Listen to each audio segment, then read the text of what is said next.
اعوذ باللہ من الشیطان الرجیم بسم اللہ الرحمن الرحیم وقالت اليهود ليست النصارى على شيء وقالت النصارى ليست اليهود على شيء وهم يتلون الكتاب كذلك قال الذين لا يعلمون مثل قولهم فالله يحكم بينهم يوم القيامة فيما كانوا فيه يختلفون ومن أظلم ممن منع مساجد الله أن يذكر فيها اسمه وسعى في خرابها أولئك ما كان لهم أن يدخلوها إلا خائفين لهم في الدنيا خزي ولهم في الآخرة عذاب عظيم ولله المشرق والمغرب فأينما تولوا فثم وجه الله إن الله واسع عليم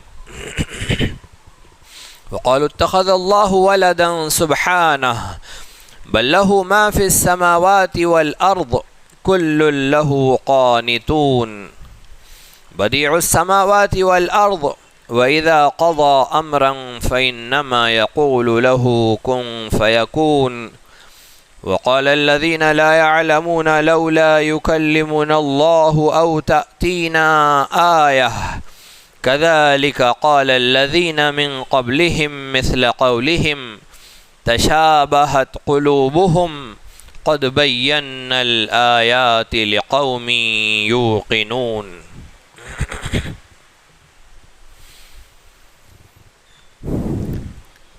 سورۃ البقرہ کی تلاوت میں یہود مدینہ کی حرکتوں کا تذکرہ چل رہا تھا.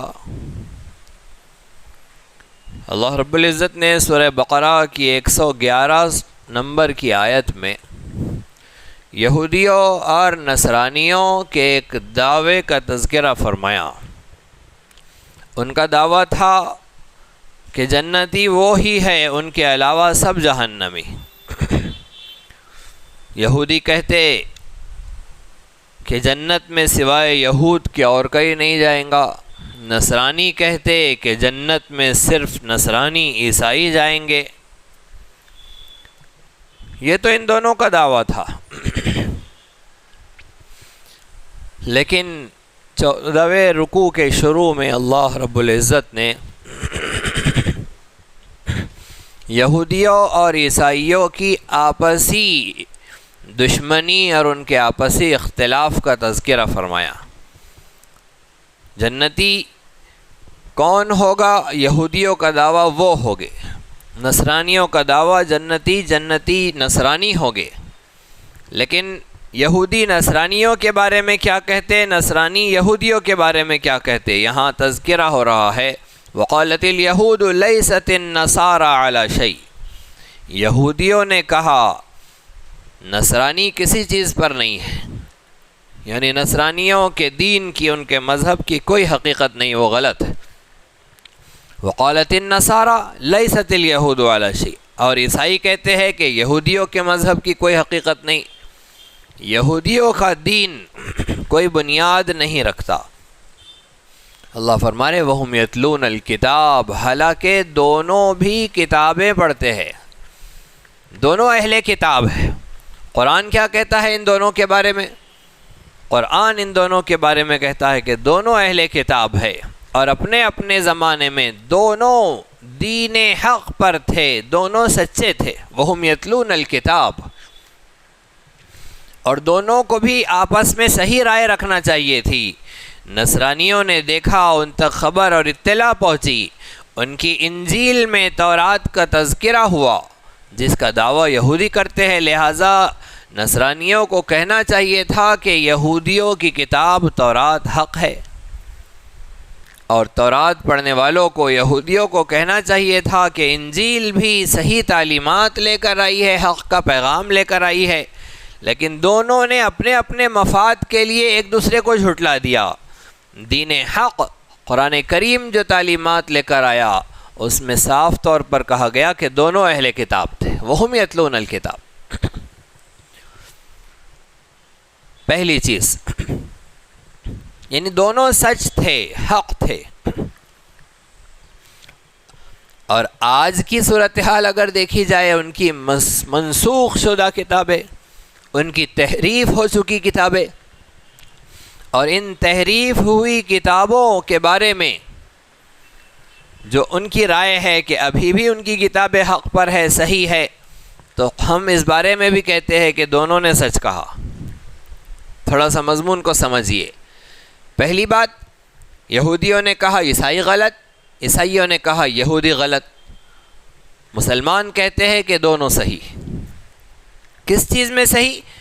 اللہ کی کتاب کے حامل ہونے میں صحیح، اپنے اپنے وقت پر ان کا جو دین تھا وہ دین صحیح، اس میں دونوں صحیح۔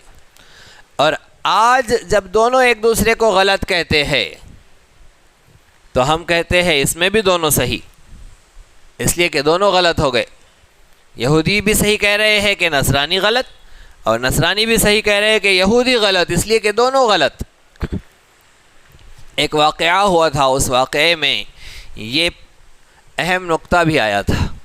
ایک بہت بڑے بزرگ اللہ والے حضرت بایزید بستامی رحمۃ اللہ علیہ، اور مسلمانوں کی تاریخ ایسے لائق ہیروز سے بھری پڑی ہے، ایک ایک جیالہ، ایک ایک اللہ کا ولی اتنا جامع اور ایسی عظیم شخصیت کا حامل تھا کہ انقلاب برپا کرنے کے لیے اکیلا کافی تھا۔ حضرت سفر کر رہے تھے، اچانک انہوں نے دیکھا کہ لوگوں کی بھیڑ نظر آ رہی ہے۔ معلوم کرنا چاہا کہ کون لوگ بیٹھے ہوئے ہیں، تو پتہ چلا کہ یہودیوں کا اجتماع چل رہا ہے۔ چلے گئے تھے وہاں، بیٹھ گئے۔ جیسے ہی حضرت اس مجلس میں پہنچے ہیں، یہودی مقرر اور خطیب کی زبان گنگ ہو گئی، خاموش ہے، آواز نہیں نکل رہی ہے۔ لوگوں نے سوچا شاید کچھ کام ہو گیا ہے، کچھ پرابلم آ گیا ہے، شاید کوئی وجہ ہو گئی ہے، کیوں خاموشی ہے؟ جلسے کی انتظامیہ نے شاید کچھ دیر کے لیے رخصت لی ہے۔ لیکن جب کافی دیر ہو گئی تو لوگوں میں چرچا ہونے لگا، انتشار ہونے لگا کہ کیا وجہ ہے، کیوں خاموش بیٹھے ہیں سب کے سب، کیوں بات نہیں ہو رہی ہے؟ تو وہ یہودی مقرر نے آواز لگائی اور کہا کہ لگتا ہے کہ تم میں کوئی محمدی آ کر بیٹھا ہے، میری زبان بند ہو گئی ہے، کوئی محمدی آیا ہے، کون ہے وہ باہر آئے۔ لوگ ہنگامہ کرنے لگے، نکالو اس محمدی کو، ہم اسے قتل کر دیں گے۔ یہودی عالم نے کہا کہ نہیں، کوئی کچھ نہیں کرے گا، وہ آ جائے، ہم اس سے کچھ سوالات کریں گے، کچھ بات چیت کریں گے، ہم چاہتے ہیں کہ کچھ سوالات ہو، کچھ بات چیت ہو۔ جیسے ہی اس نے یہ کہا تو حضرت باہر نکل آئے، حضرت کو اسٹیج پر بلایا گیا، آمنے سامنے بیٹھے ہیں۔ یہودی عالم نے کہا کہ میں تم سے کچھ سوالات کروں گا، آسمانی کتابوں کی روشنی میں اس کا جواب دینا۔ حضرت نے کہا ٹھیک ہے، کوشش کروں گا۔ سوالات شروع ہوئے۔ یہودی نے پوچھا عن واحد لا ثانی لہ، وہ ایک کیا ہے جس کا دوسرا کوئی نہیں؟ حضرت نے فرمایا وہ ایک اللہ ہے جس کا دوسرا کوئی نہیں۔ پھر پوچھا کہ وہ دو کیا ہے جس کا تیسرا کوئی نہیں؟ آپ نے فرمایا دن اور رات، اس کا تیسرا کوئی نہیں۔ پھر اس نے پوچھا عن ثالث لا رابع لہ، وہ تین کیا جس کا چوتھا کوئی نہیں؟ آپ نے فرمایا لوح قلم کرسی، چوتھا کوئی نہیں۔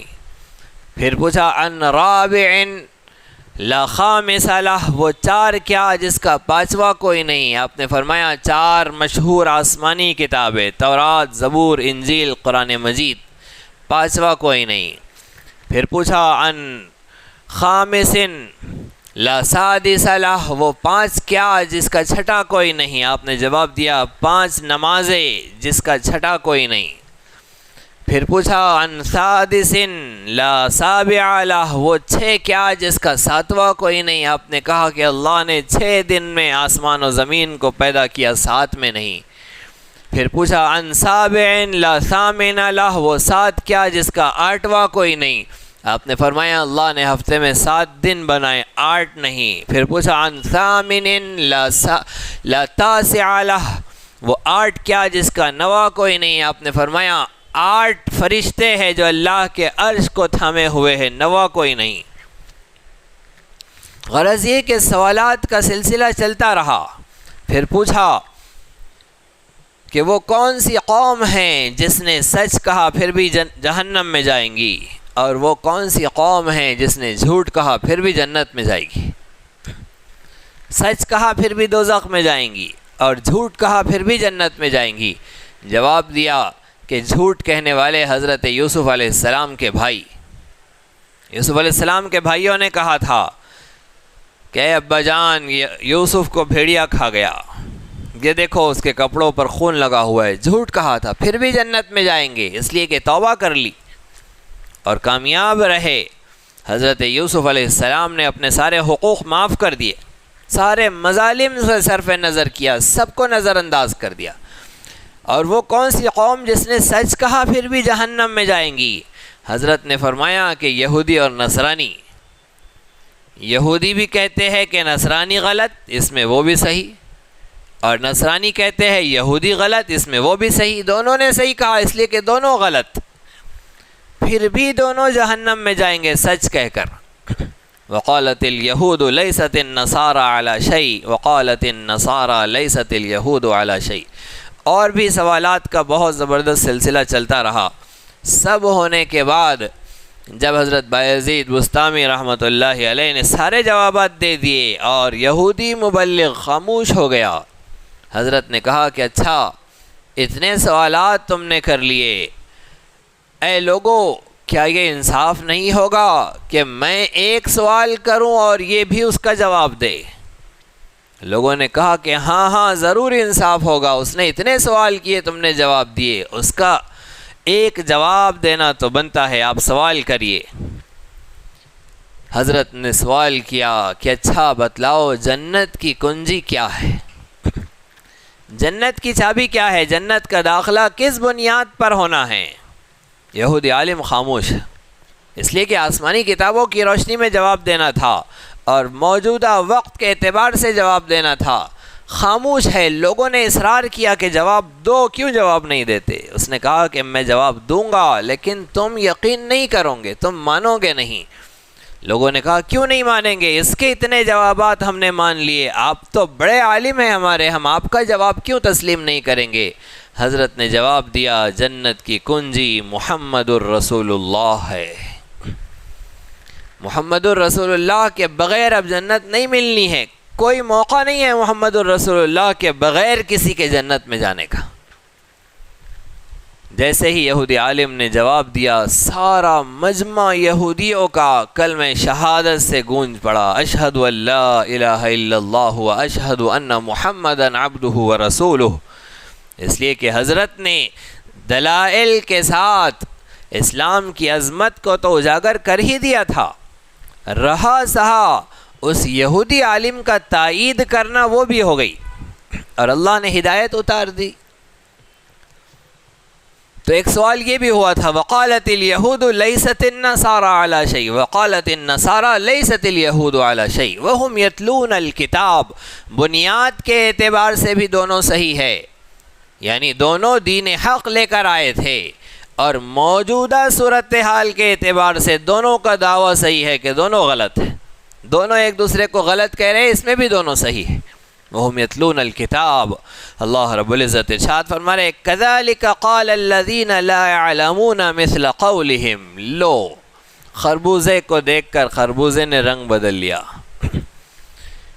جیسے ہی یہودی و نصرانیوں نے یہ دعویٰ کیا، اللہ کہہ رہے كَذَلِكَ، اسی طرح قَالَ الَّذِينَ، ان لوگوں نے بھی کہا، لا يعلمون، جو کچھ بھی نہیں جانتے، یعنی وہ تو اہل کتاب تھے، انہیں پتہ تھا، یہ مشرکین مکہ ان کے پاس تو کوئی کتاب بھی نہیں، مثل قولہم، انہوں نے بھی یہ دعویٰ کیا کہ ہم صحیح سب غلط۔ 14 نمبر رکو، دونوں نے بھی کہا کہ ہم صحیح سب غلط۔ آیت نمبر 113 میں اللہ رب العزت ارشاد فرما رہے ہیں کہ كذلك قال الذين لا يعلمون مثل قولهم۔ تو مشرکین مکہ کا یہی طریقہ ہوتا تھا کہ جیسے ہی دیکھتے کہ بڑے لوگ بڑی باتیں کر رہے ہیں تو یہ بھی بڑ بولے بن جاتے۔ جیسے ہمارا خربوزہ ہے، جاتا ہے دنیا بھر میں پھرتا ہے، اور رشیا سے ملتا ہے، امریکہ سے ملتا ہے، اسرائیل سے ملتا ہے، اور آ کر رنگ بدل دیتا ہے۔ خربوزہ خربوزوں کو دیکھ کر رنگ بدلتا ہے اور آ کر یہاں ان کی گاتا ہے۔ تو ویسے ہی مشرکین مکہ تھے، یہ بھی خربوزے ان خربوزوں کو دیکھ کر رنگ بدل رہے اور بڑی بڑی باتیں کر رہے، حالانکہ ان کی تو بنیاد بھی نہیں ہے، تو سراسر شرک میں مبتلا۔ یہودیوں کے پاس پھر بھی توحید کا پیغام، ان کی کتابوں میں پھر بھی اللہ کے ایک ہونے کا اقرار۔ مشرکین مکہ اگرچہ ان کی تاریخ حضرت ابراہیم علیہ السلام سے ملتی ہے، لیکن ابھی تو 360 مورتیاں رکھی ہے، ہر دن کا الگ بت ہے۔ یہ کہاں سے حق ہونے چلے، یہ کہاں سے سچ ہونے چلے، یہ کہاں سے جنتی بننے چلے ہے۔ كذلك قال الذين لا يعلمون مثل قولهم، ہو گئے ان کے اختلافات، آ گئے ہمارے سامنے۔ اب اللہ فرما رہے فاللہ یحکم بینہم یوم القیامہ، اللہ قیامت کے دن ان کے درمیان فیصلہ کرے گا کہ کون حق کون باطل، کون سچا کون جھوٹا۔ فیصلہ تو ہو گیا ہے قرآن کے ذریعے سے کہ کون حق ہے کون سچ ہے، لیکن عملی فیصلہ، حق والوں کے جنت میں داخلے کا فیصلہ، باطل کے لیے جہنم کا فیصلہ، عملی فیصلہ فرمائے گا اللہ۔ فاللہ یحکم بینہم یوم القیامۃ فیما کانوا فیہ یختلفون، جن مضامین پر جن باتوں میں یہ اختلاف کرتے تھے، اللہ ان کے درمیان عملی فیصلہ قیامت کے دن فرما دے گا۔ ومن اظلم ممن منع مساجد اللہ ان یذکر فیہا اسمہ وسعى فی خرابها اولئک ما کان لهم ان يدخلوها الا خائفین لهم فی الدنیا خزی ولهم فی الآخرة عذاب عظیم۔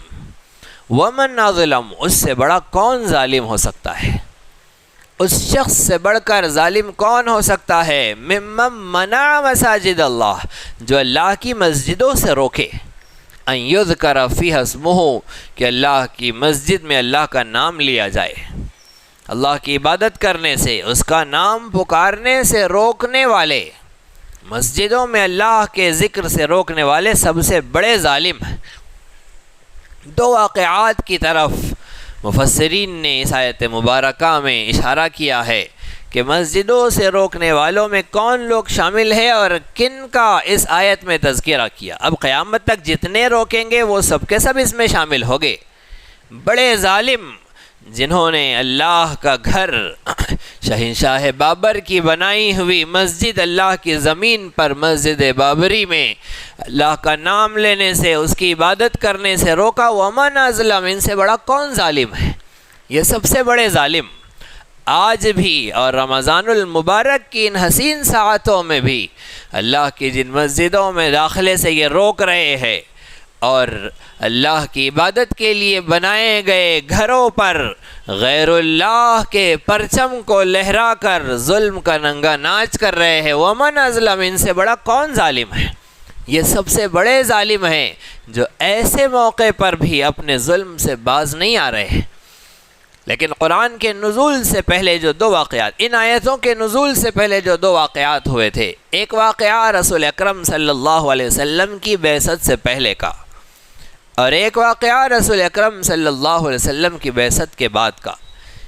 چھٹی ہجری، ہجرت کے چھٹے سال، رسول اکرم صلی اللہ علیہ وسلم 1500 صحابہ کو لے کر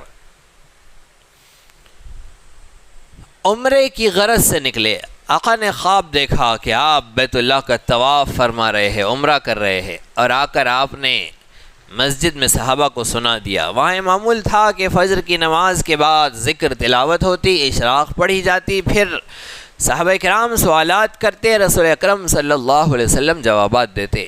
اگر صحابہ نے کوئی خواب دیکھا، صحابہ خواب سناتے، نبی صلی اللہ علیہ وسلم اس کی تعبیر بتاتے۔ اگر آپ نے کوئی خواب دیکھا تو آپ بھی بیان کرتے۔ آپ نے جیسے ہی یہ رات خواب دیکھا کہ آپ نے طواف کیا، عمرہ کیا، آپ نے صبح سنایا، صحابہ نے کہا نبی کا خواب تو سچا ہوتا ہے، یہ بات پکی ہے کہ ہم عمرہ کرنے والے ہیں، چلیے۔ یہ نہیں کہا تھا نبی صلی اللہ علیہ وسلم نے کہ ابھی عمرہ کرنے والے ہیں، لیکن صحابہ جوش میں آ گئے، اور بات صاف ہے وہ گھر جو اللہ کی عبادت کے لیے بنا تھا اور جو ان کا وطن عزیز تھا، مہاجرین صحابہ کا وطن عزیز مکہ مکرمہ، 6 سال گزر گئے تھے اس کی زیارت کو، اس میں عبادت کو، اس کے طواف کو، محبت جوش میں آئیں اور کعبے کے دید کے شوق میں صحابہ تڑپ پڑے۔ صحابہ کرام رضی اللہ عنہم نے تیاری شروع کی، نبی صلی اللہ علیہ وسلم بھی ان کو لے کر چل دیے۔ 1500 صحابہ جیسے ہی مقام حدیبیہ میں پہنچے، مقام حدیبیہ میں پہنچ کر رسول اکرم صلی اللہ علیہ وسلم نے قاصد کو بھیجا کہ جاؤ قاصد اور جا کر کہو کہ ہم صرف عمرہ کرنے آئے ہیں، طواف کرنے آئے ہیں، ہمارے ساتھ ہتھیار نہیں ہیں، ہم لڑائی کرنے نہیں آئے ہیں۔ کون جائے؟ قاصد کے طور پر پیغامبر بن کے رسول اللہ کا پیغام لے کر سب نے کہا کہ فاروق اعظم کو بھیجا جائے۔ فاروق اعظم نے کہا نبی صلی اللہ علیہ وسلم ہم تو یہ دعویٰ لے کر جا رہے کہ ہم لڑنے نہیں آئے، لیکن میرے سامنے کوئی آیا تو نہیں بچے گا۔ نبی صلی اللہ علیہ وسلم نے فرمایا عمر کو مت بھیجو۔ حضرت عمر رضی اللہ عنہ حق کے بارے میں بہت جذباتی، بہت غصے والے، اور اللہ رب العزت نے اپنے حبیب صلی اللہ علیہ وسلم کے یاروں میں ہر ایک کا الگ رنگ بنایا تھا۔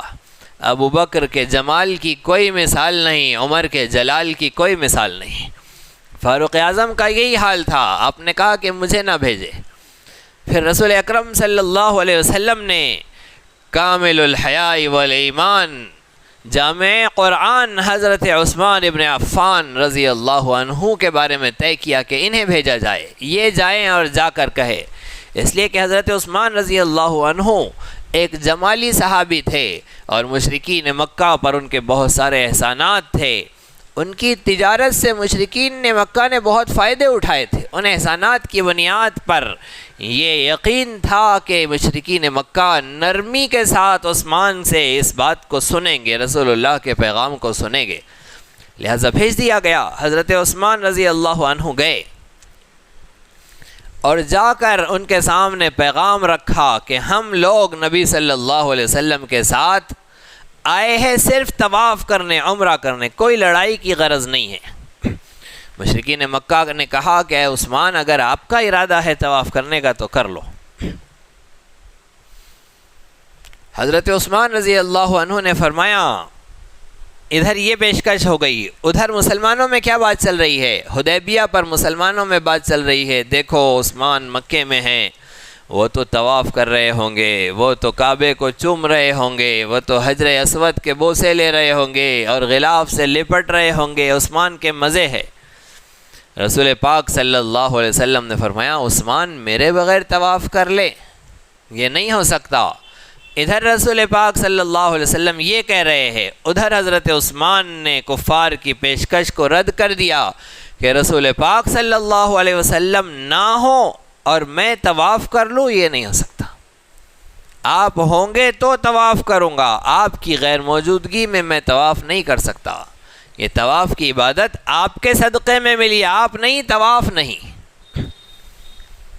حضرت عثمان ابن عفان رضی اللہ عنہ کا کیا عقیدہ تھا کہ حضرت عثمان حرم میں ہے اور رسول پاک صلی اللہ علیہ وسلم حدیبیہ میں ہے۔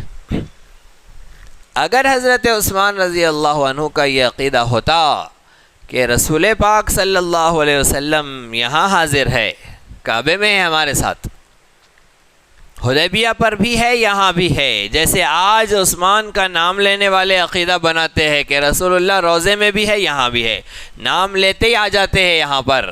اگر حضرت عثمان کا بھی یہ عقیدہ ہوتا کہ آپ آ گئے ہیں حرم میں، تو حضرت عثمان کیوں کہتے یہ بات کہ رسول پاک نہیں ہے، میں طواف نہیں کروں گا؟ حضرت عثمان بھی کہتے ہیں ہاں ہاں رسول پاک صلی اللہ علیہ وسلم حاضر ناظر ہے اور میں طواف کر لوں۔ لیکن صحابہ کا یہ عقیدہ نہیں تھا۔ صحابہ مانتے تھے کہ رسول اکرم صلی اللہ علیہ وسلم اپنے جسد اطہر کے ساتھ جہاں ہے موجود وہیں ہے۔ وہ اللہ کی ذات ہے جو ہر جگہ حاضر ناظر ہے، وہ اللہ ہے جو ہر جگہ موجود ہے، اپنے علم کے ساتھ، اپنی قدرت کے ساتھ اللہ رب العزت ہر جگہ موجود۔ رسول اکرم صلی اللہ علیہ وسلم کے صحابی حضرت عثمان نے طواف نہیں کیا۔ مشرکین مکہ نے جیسے ہی دیکھا ان کی اس مزاج کو، اس سختی کو، تو صاف طور پر انہیں پکڑ کر قید کر لیا۔ جیسے ہی حضرت عثمان قید ہوئے، ادھر اطلاع پہنچ گئی کہ حضرت عثمان شہید کر دیے گئے۔ رسول اکرم صلی اللہ علیہ وسلم کو غصہ آیا، آپ نے صحابہ کو جمع فرمایا، رسول اکرم صلی اللہ علیہ وسلم کا ہاتھ نیچے ہے، 1500 صحابہ کا ہاتھ آقا کے ہاتھ پر، سب نے آپ کے ہاتھ پر بیعت کی ہے، درخت کے نیچے بیٹھ کر بیعت رضوان جس کا نام ہے، رسول اکرم صلی اللہ علیہ وسلم کے ہاتھ پر ہاتھ رکھ کے سب نے بیعت کی۔ اللہ نے ارشاد فرمایا ان الذین یبایعونک انما یبایعون اللہ، اے نبی صلی اللہ علیہ وسلم یہ جو آپ کے ہاتھ پر بیعت کر رہے ہیں یہ آپ کے ہاتھ پر نہیں، یہ اللہ کے ہاتھ پر بیعت کر رہے ہیں۔ تو اللہ نے اپنے حبیب کے ہاتھ کو اپنا ہاتھ کہا ہے کہ یہ اللہ کے ہاتھ پر بیعت ہو رہی ہے۔ تو اللہ کا اپنے حبیب کے ساتھ کیا تعلق کہ اللہ اپنے محبوب کے ہاتھ کو اپنا ہاتھ کہے؟ تو یہ تعلق کس کا ہوا؟ اللہ کا اپنے نبی سے۔ اور نبی کا اپنے عثمان سے کیا تعلق ہے؟ اس وقت لوگوں نے کہا کہ حضرت عثمان اگر یہاں ہوتے تو وہ بھی ہاتھ رکھتے۔ اللہ کے نبی صلی اللہ علیہ وسلم نے اپنا دوسرا ہاتھ سب کے اوپر رکھا اور کہا کہ یہ لو، یہ عثمان کا ہاتھ۔ تو اللہ اپنے نبی صلی اللہ علیہ وسلم کے ہاتھ کو اپنا ہاتھ کہے اور رسول اللہ اپنا ہاتھ عثمان کا ہاتھ کہہ کر بیعت کرتے ہیں۔ سب نے بیعت کی کہ چلو عثمان کے خون کا بدلہ لینے جانا ہے، عثمان کو شہید کیا، ہم انہیں معاف نہیں کریں گے، عثمان کے خون کا بدلہ لیا جائے گا۔ یہ کہہ کر رسول اکرم صلی اللہ علیہ وسلم نے صحابہ سے بیعت کی۔ پھر خبر آئی کہ عثمان کو شہید نہیں کیا گیا، حضرت عثمان رضی اللہ عنہ صحیح سلامت ہے، لیکن معاملہ حل ہونا بھی باقی ہے۔ لوگ آ رہے ہیں مشرکین مکہ کی طرف سے، آ رہے ہیں جا رہے ہیں، آ رہے ہیں جا رہے ہیں۔ اچانک ایک شخص ادھر سے آتے ہوئے نظر آئے جن کا نام تھا سہیل ابن عمرو۔ مشرکین مکہ کے سرداروں میں سے ایک سردار تھے سہیل ابن عمرو۔ نبی صلی اللہ علیہ وسلم نے جیسے ہی انہیں آتے دیکھا تو فرمایا قد سہل الامر، یعنی اب یقیناً معاملہ آسان ہو گیا، یعنی اب تک چند دنوں سے جو ہم یہیں رکے ہوئے ہیں اور مسئلہ حل نہیں ہو رہا ہے اب حل ہو جائے گا۔ یہ کیوں فرمایا نبی صلی اللہ علیہ وسلم نے؟ سہیل کو آتے دیکھا تو فرمایا سہل الامر۔ سہیل کے نام میں آسانی کا مادہ ہے، سہلن نرمی، آسانی، تو ان کے نام سے نبی صلی اللہ علیہ وسلم نے نیک شگون لیا۔ بدشگونی جیسے حرام ہے، سامنے سے کالی بلی چلے گئی، اب سارا دن خراب، جو کام کے لیے جا رہے ہیں کام نہیں ہونے والا ہے، کالی بلی چلی گئی، صبح اٹھ کر کسی کا منہ دیکھ لیا، ارے تمہارا منہ دیکھ لیا، اب تو سارا دن خراب ہونے والا ہے، اور کوے کی آواز سن لی، اب سارا دن خراب ہونے والا ہے، الو کی آواز سن لی، اب سارے کام بگڑ جانے والے ہیں۔ یہ بدشگونی حرام ہے، کرنے والی ذات اللہ کی ہے، یہ سب چیزوں سے کچھ نہیں ہوتا ہے۔ ارے لیمو گھال کر مت جاؤ، لیمو لوگ پڑھ کر نحوست کے نام پر پھینکتے ہیں کاٹ کر، جو اسے انگال کر جاتا ہے وہ بیمار ہو جاتا ہے۔ اور کام کاروبار دکان چمکانی ہے، مرچیاں اور لیمو ایک دوسرے میں پرو کر لٹکاؤ، اس سے برکتیں آتی ہیں، نحوستیں ختم ہوتی ہے۔ یہ جو بدشگونیاں ہیں یہ سب حرام ہے، ناجائز ہے، یہ شرک ہے اللہ رب العزت کے اختیارات میں۔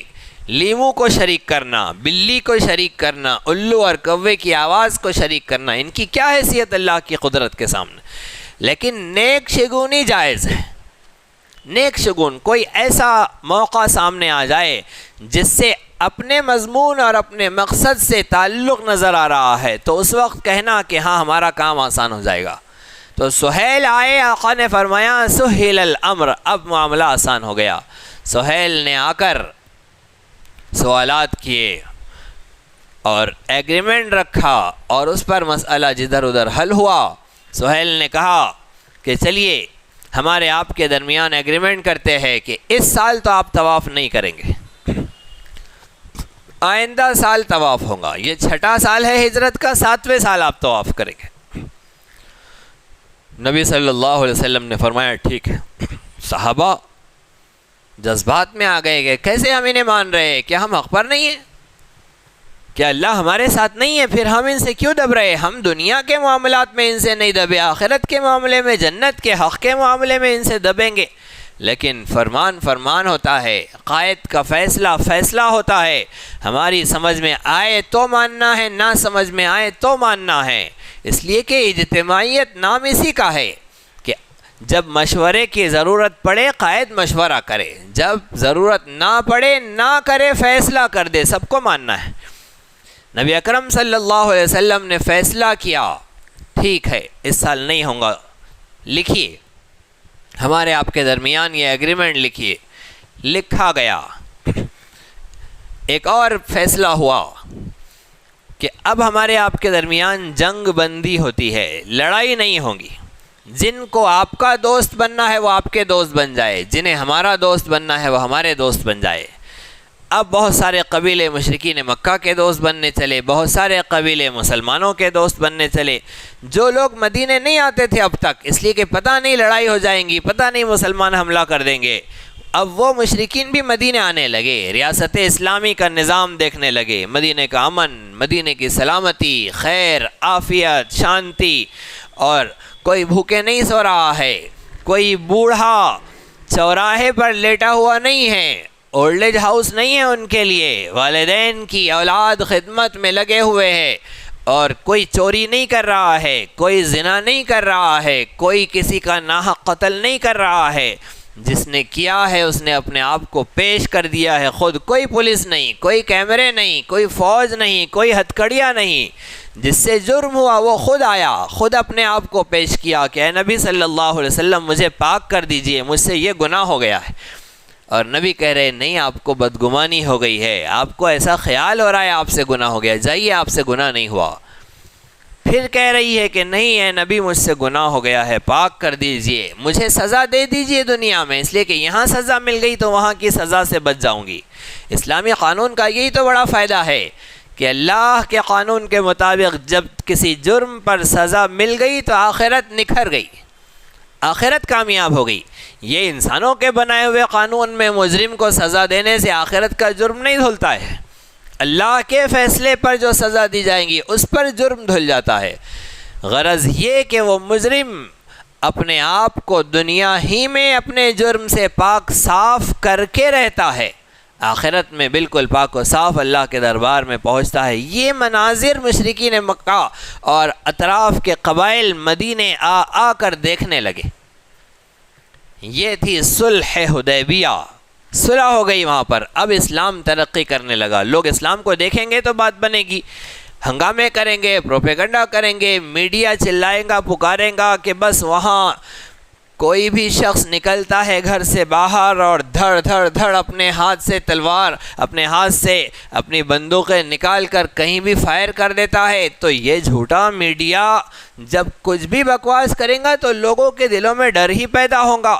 دروازے کھلے ہیں ان کے لیے، جائے افغانستان اور جا کر وہاں کے امن کو دیکھے، وہاں کی سلامتی کو دیکھے، وہاں کوئی بھوکا نہیں سو رہا ہے، وہاں سب آرام سے کھا پی کر عافیت کے ساتھ جی رہے ہیں، کسی بوڑھے معذور مجبور کو چوراہے پر فٹ پاتھ پر سونے نہیں دیا جاتا ہے۔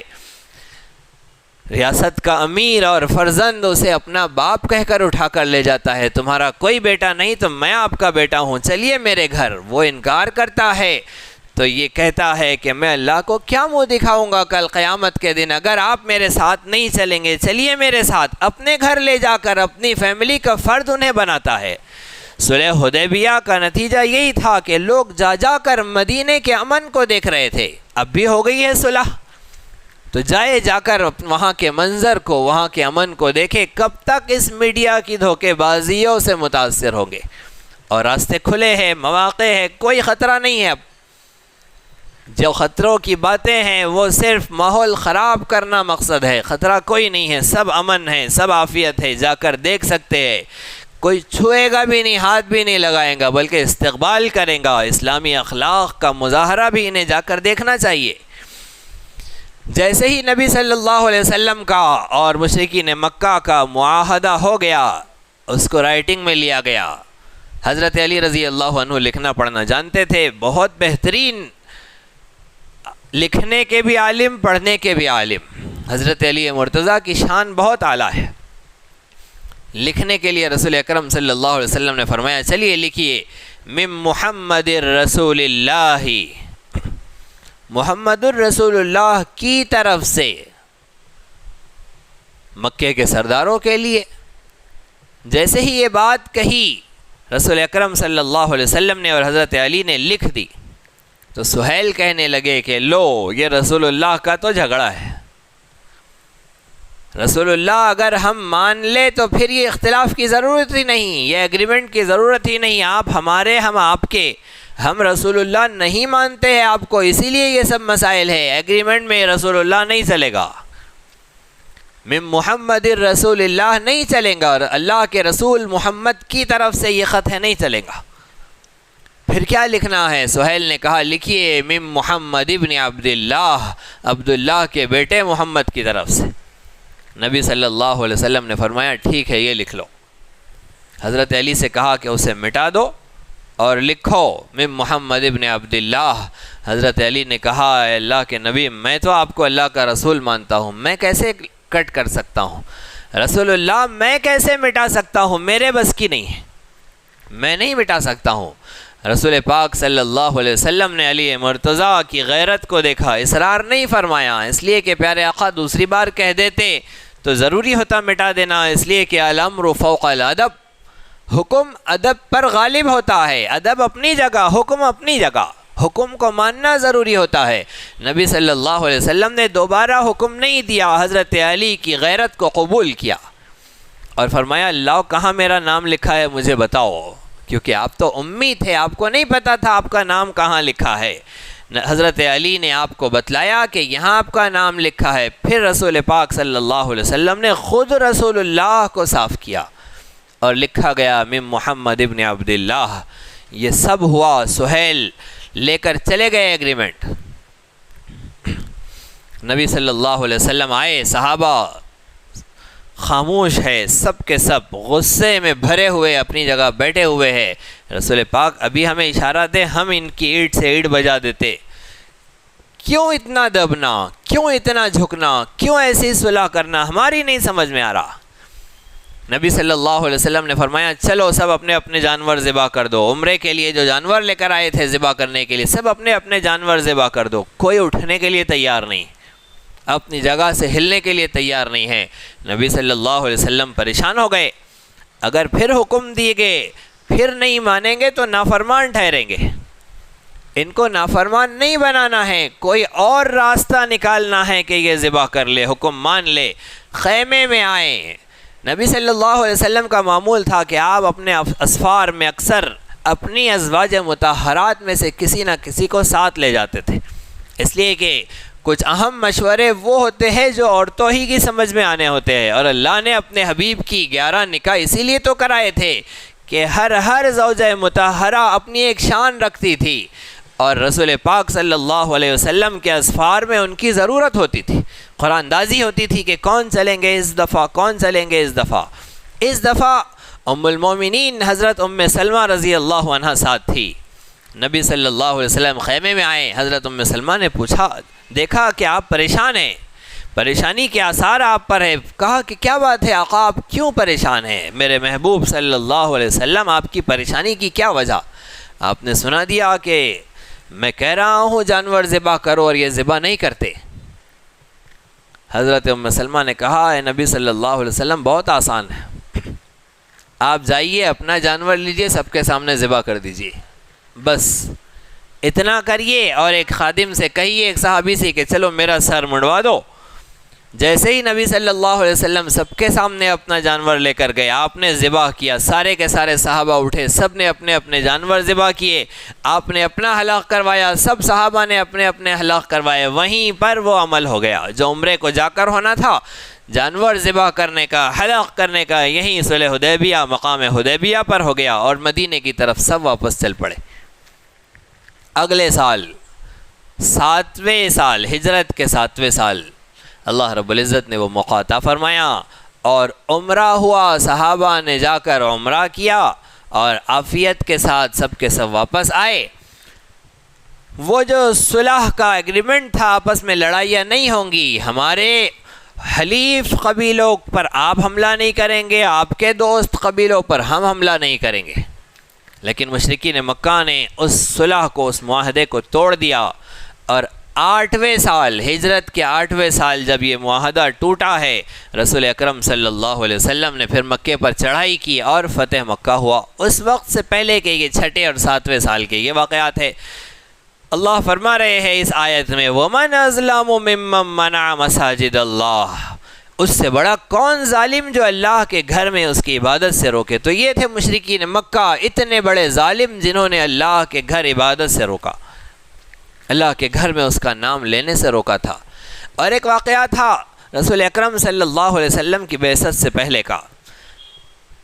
روم کا بادشاہ تھا، اس کا نام تاریخ کی کتابوں میں تیتس اور تیتاؤس، یہ 2 نام آتے ہیں، طا سے تیتاؤس یا تیتس، یہ 2 نام آتے ہیں۔ روم کا بادشاہ تھا۔ عیسائیوں نے اس کے ساتھ مل کر یہودیوں پر حملہ کیا اور بہت زیادہ یہودیوں کا خون خرابہ کیا، قتل و غارت گری کی، اور یہودیوں کو عبادت گاہوں میں عبادت کے لیے جانے سے روکا، انہیں جانے نہیں دیا۔ یہ واقعہ ہوا تھا، اس کی طرف بھی اشارہ مفسرین نے کیا کہ کون ہے وہ جس نے اللہ کے گھر میں عبادت سے روکا، اس سے بڑا کون ظالم۔ یہ دونوں، کیونکہ مشرکین نے بھی روکا اور عیسائیوں نے بھی روکا، یہاں دونوں کا تذکرہ ہو رہا ہے، اوپر یہودیوں کا ذکر ہے، اس کے نیچے عیسائیوں کا ذکر ہے، اس کے نیچے مشرکین کا ذکر ہے، تو دونوں سے مثال بیان فرمائی۔ اور یہودی ہے جو آج روک رہے ہیں، ایک عرصے سے بیت المقدس پر، مسجد اقصیٰ پر سیاسی قبضہ جما کر رکھا ہے، اور مسلمان ہیں کہ اپنی غیرت، اپنی جرأت کے ساتھ موقع بموقع عزیمت کی راہیں اپنا کر وہاں پہنچتے ہیں، اور اللہ کے اس گھر میں جسے حضرت ابراہیم علیہ السلام نے اپنے بیٹے حضرت اسحاق علیہ السلام کے ساتھ مل کر اللہ کی عبادت کے لیے بنایا تھا، اس مسجد اقصیٰ میں نمازیں پڑھتے ہیں، پھر مظالم کا سلسلہ جاری و ساری ہے۔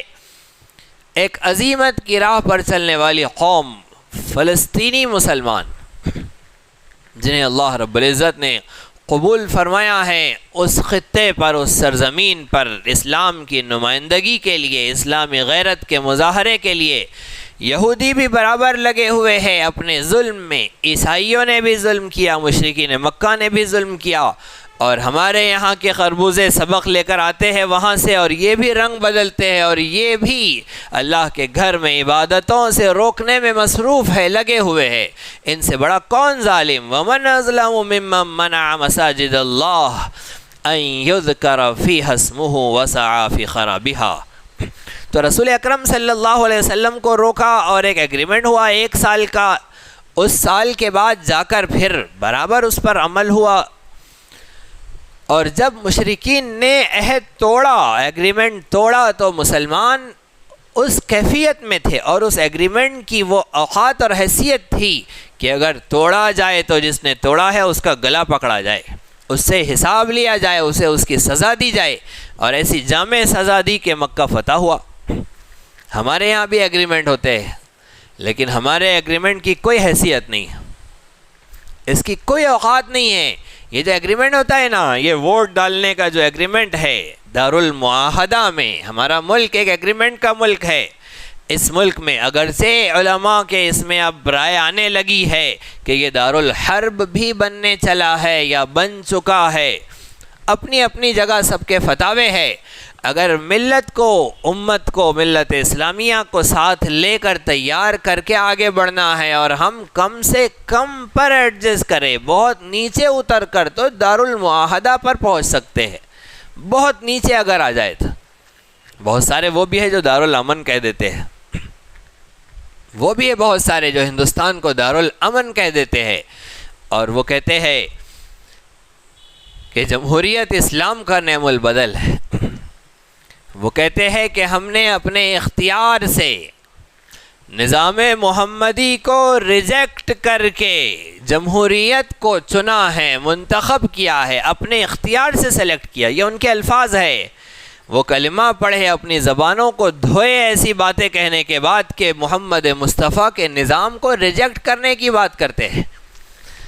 اگر محمد علی جناح کے ایگریمنٹ اور بنائے ہوئے نظام کی طرف اشارہ ہے تو نظام محمدی کیوں کہتے ہیں؟ نظام مصطفیٰ کیوں کہتے ہیں؟ جناح کا ایگریمنٹ کہو، جناح کا معاہدہ کہو. نظام مصطفیٰ کو ریجیکٹ کرنے کی بات کہتے ہیں. کس کی بات کرنے چلے؟ ایسے الفاظ. یہ ان کے ایگریمنٹ ہے، اور ایگریمنٹ ہم کرتے ہیں، اور ہمارے ووٹ دینے کے بعد اگر ہمیں ہمارے حقوق نہیں ملے تو ہماری کوئی اوقات نہیں ہے کہ ہم کسی سے حساب لے سکیں، سوائے چلا پکار کے، سوائے ہنگامے کے. ایک بیچارہ ہے جو بیٹھ کر ہنگامے کرتا ہے، شور پکار کرتا ہے اور آواز پہنچاتا ہے اور سناتا ہے اور ملت کی داد و تحسین حاصل کرتا ہے. اللہ بھی اجر سے محروم نہیں کریں گا کل میدان محشر میں. یہ الگ مسئلہ ہے. لیکن ملت اسلامیہ اجتماعی طور پر یہاں اس صورتحال میں نہیں ہے کہ یہ مشرکین سے عہد کرے اور عہد کے توڑنے پر، عہد کے ٹوٹنے پر ان سے مواخذہ کرے، ان سے حساب لے سکے. کم از کم یہ تو بھی ہونا چاہیے. مسلمان اپنی سیاسی طاقت ایسی ہموار کرے، سازگار کرے کہ جس علاقے میں بھی یہ کسی پارٹی سے ساز باز کرے تو اس نوعیت اور اس کثرت کے ساتھ کرے کہ اگر وہ کیا ہوا معاہدہ ٹوٹے تو ان سے حساب لیا جائے، ان کی پکڑ کی جائے اور حق کو ان سے پورے اختیار کے ساتھ، زور کے ساتھ حاصل کیا جائے، جیسے رسول پاک صلی اللہ علیہ وسلم نے وہاں کیا. ہمارے یہاں ہے دارالمعاہدہ تو وہ بھی پھسا ہے. مسلمان کی کوئی حیثیت، کوئی حالت نہیں رہی ہے اس معاملے میں. حقیقت تو یہی تھی کہ اگر سیاسی اعتبار سے ہم کسی سے معاہدہ کر بھی رہے ہو، ایگریمنٹ کر بھی رہے ہو تو 50% ہو، پورا ہمیں اختیار حاصل ہو کہ اگر وہ معاہدہ توڑے تو ہم ان کی پکڑ کر سکے، ہم توڑے تو وہ ہماری پکڑ کر سکے. اس لیے کہ انصاف اسی کو کہتے ہیں. رسول اکرم صلی اللہ علیہ وسلم نے وہاں معاہدہ کیا تھا اور اس معاہدے میں ٹوٹ جانے پر ان سے برابر پکڑ ہوئی تھی، ان کا حساب لیا گیا تھا. تو اللہ کے گھروں سے روکنے والوں ظالموں کو ان کے ظلم سے باز آنے کی تلقین کرنا اور نہ باز آنے پر ان کے ہاتھوں کو پکڑنا، ان کو اس حرکت کی سزا دینا، ان سے حساب لینا، یہ ملت اسلامیہ کے فرائض میں، ان کے واجبات، ان کے وظیفے، ان کی ذمہ داریوں میں سے ہے. اللہ رب العزت ملت اسلامیہ کو اپنی دیگر ذمہ داریوں کے ساتھ یہ بھی ذمہ داری سمجھنے کی توفیق عطا فرمائے. اللہ فرما رہے ہیں وَسَعَى فِي خَرَابِهَا، جو اللہ کے گھر میں اس کا نام لینے سے روکتے ہیں اور مسجدوں کی ویرانی کا، ان کی بربادی کا کام کرتے ہیں، ان کے توڑنے کا، ان کے تباہ کرنے کا کام کرتے ہیں. ایسے لوگ ظالم ہیں اور ظلم ہی کے خاتمے کے لیے اسلام حکم دیتا ہے نظام کا. مسلمان بنانے کے لیے نہیں کہتا ہے نظام کا حکم.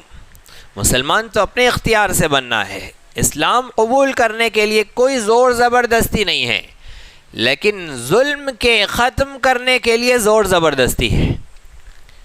مشرکین کو برداشت کیا جا سکتا ہے، ظالموں کو برداشت نہیں کیا جا سکتا. شرک کے ساتھ حکومتیں چل سکتی ہے، ظلم کے ساتھ نہیں چل سکتی. اللہ کی زمین پر اللہ ظلم کو برداشت نہیں کرتا. ظلم انتہائی گھناؤنی چیز ہے. تو یہ جو کہتے ہیں نا تلوار کے زور پر اسلام پھیلا ہے، اسلام نہیں پھیلا ہے تلوار کے زور پر. تلوار دکھا کر قبول کیا اسلام تو اللہ کو قبول ہی نہیں ہے. اللہ کو وہ اسلام قبول ہے جو دل سے قبول کیا گیا ہو، بغیر کسی لالچ کے، بغیر کسی ڈر خوف کے. اللہ کو وہ دین پسند ہے جو اپنی طب خاطر سے، اپنے نفس کی، اپنے دل کی خوشی سے ہو. ہاں تلوار کے زور پر ظلم کا خاتمہ ہوا ہے.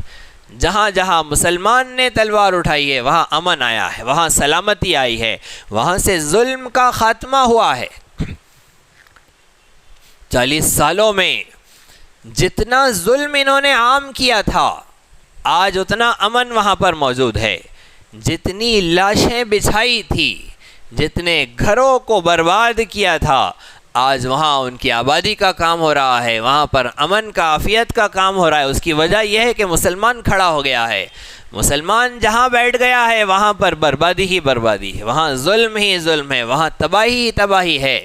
تو مسلمان کے کھڑے ہونے کا کام ہے، اس لیے کہ اللہ رب العزت آسمانوں سے فیصلے ضرور کرتا ہے، لیکن عملی طور پر انصاف کا قیام اللہ مسلمان کے ذریعے کراتا ہے۔ اور مسلمان کے ذریعے کیوں کراتا ہے؟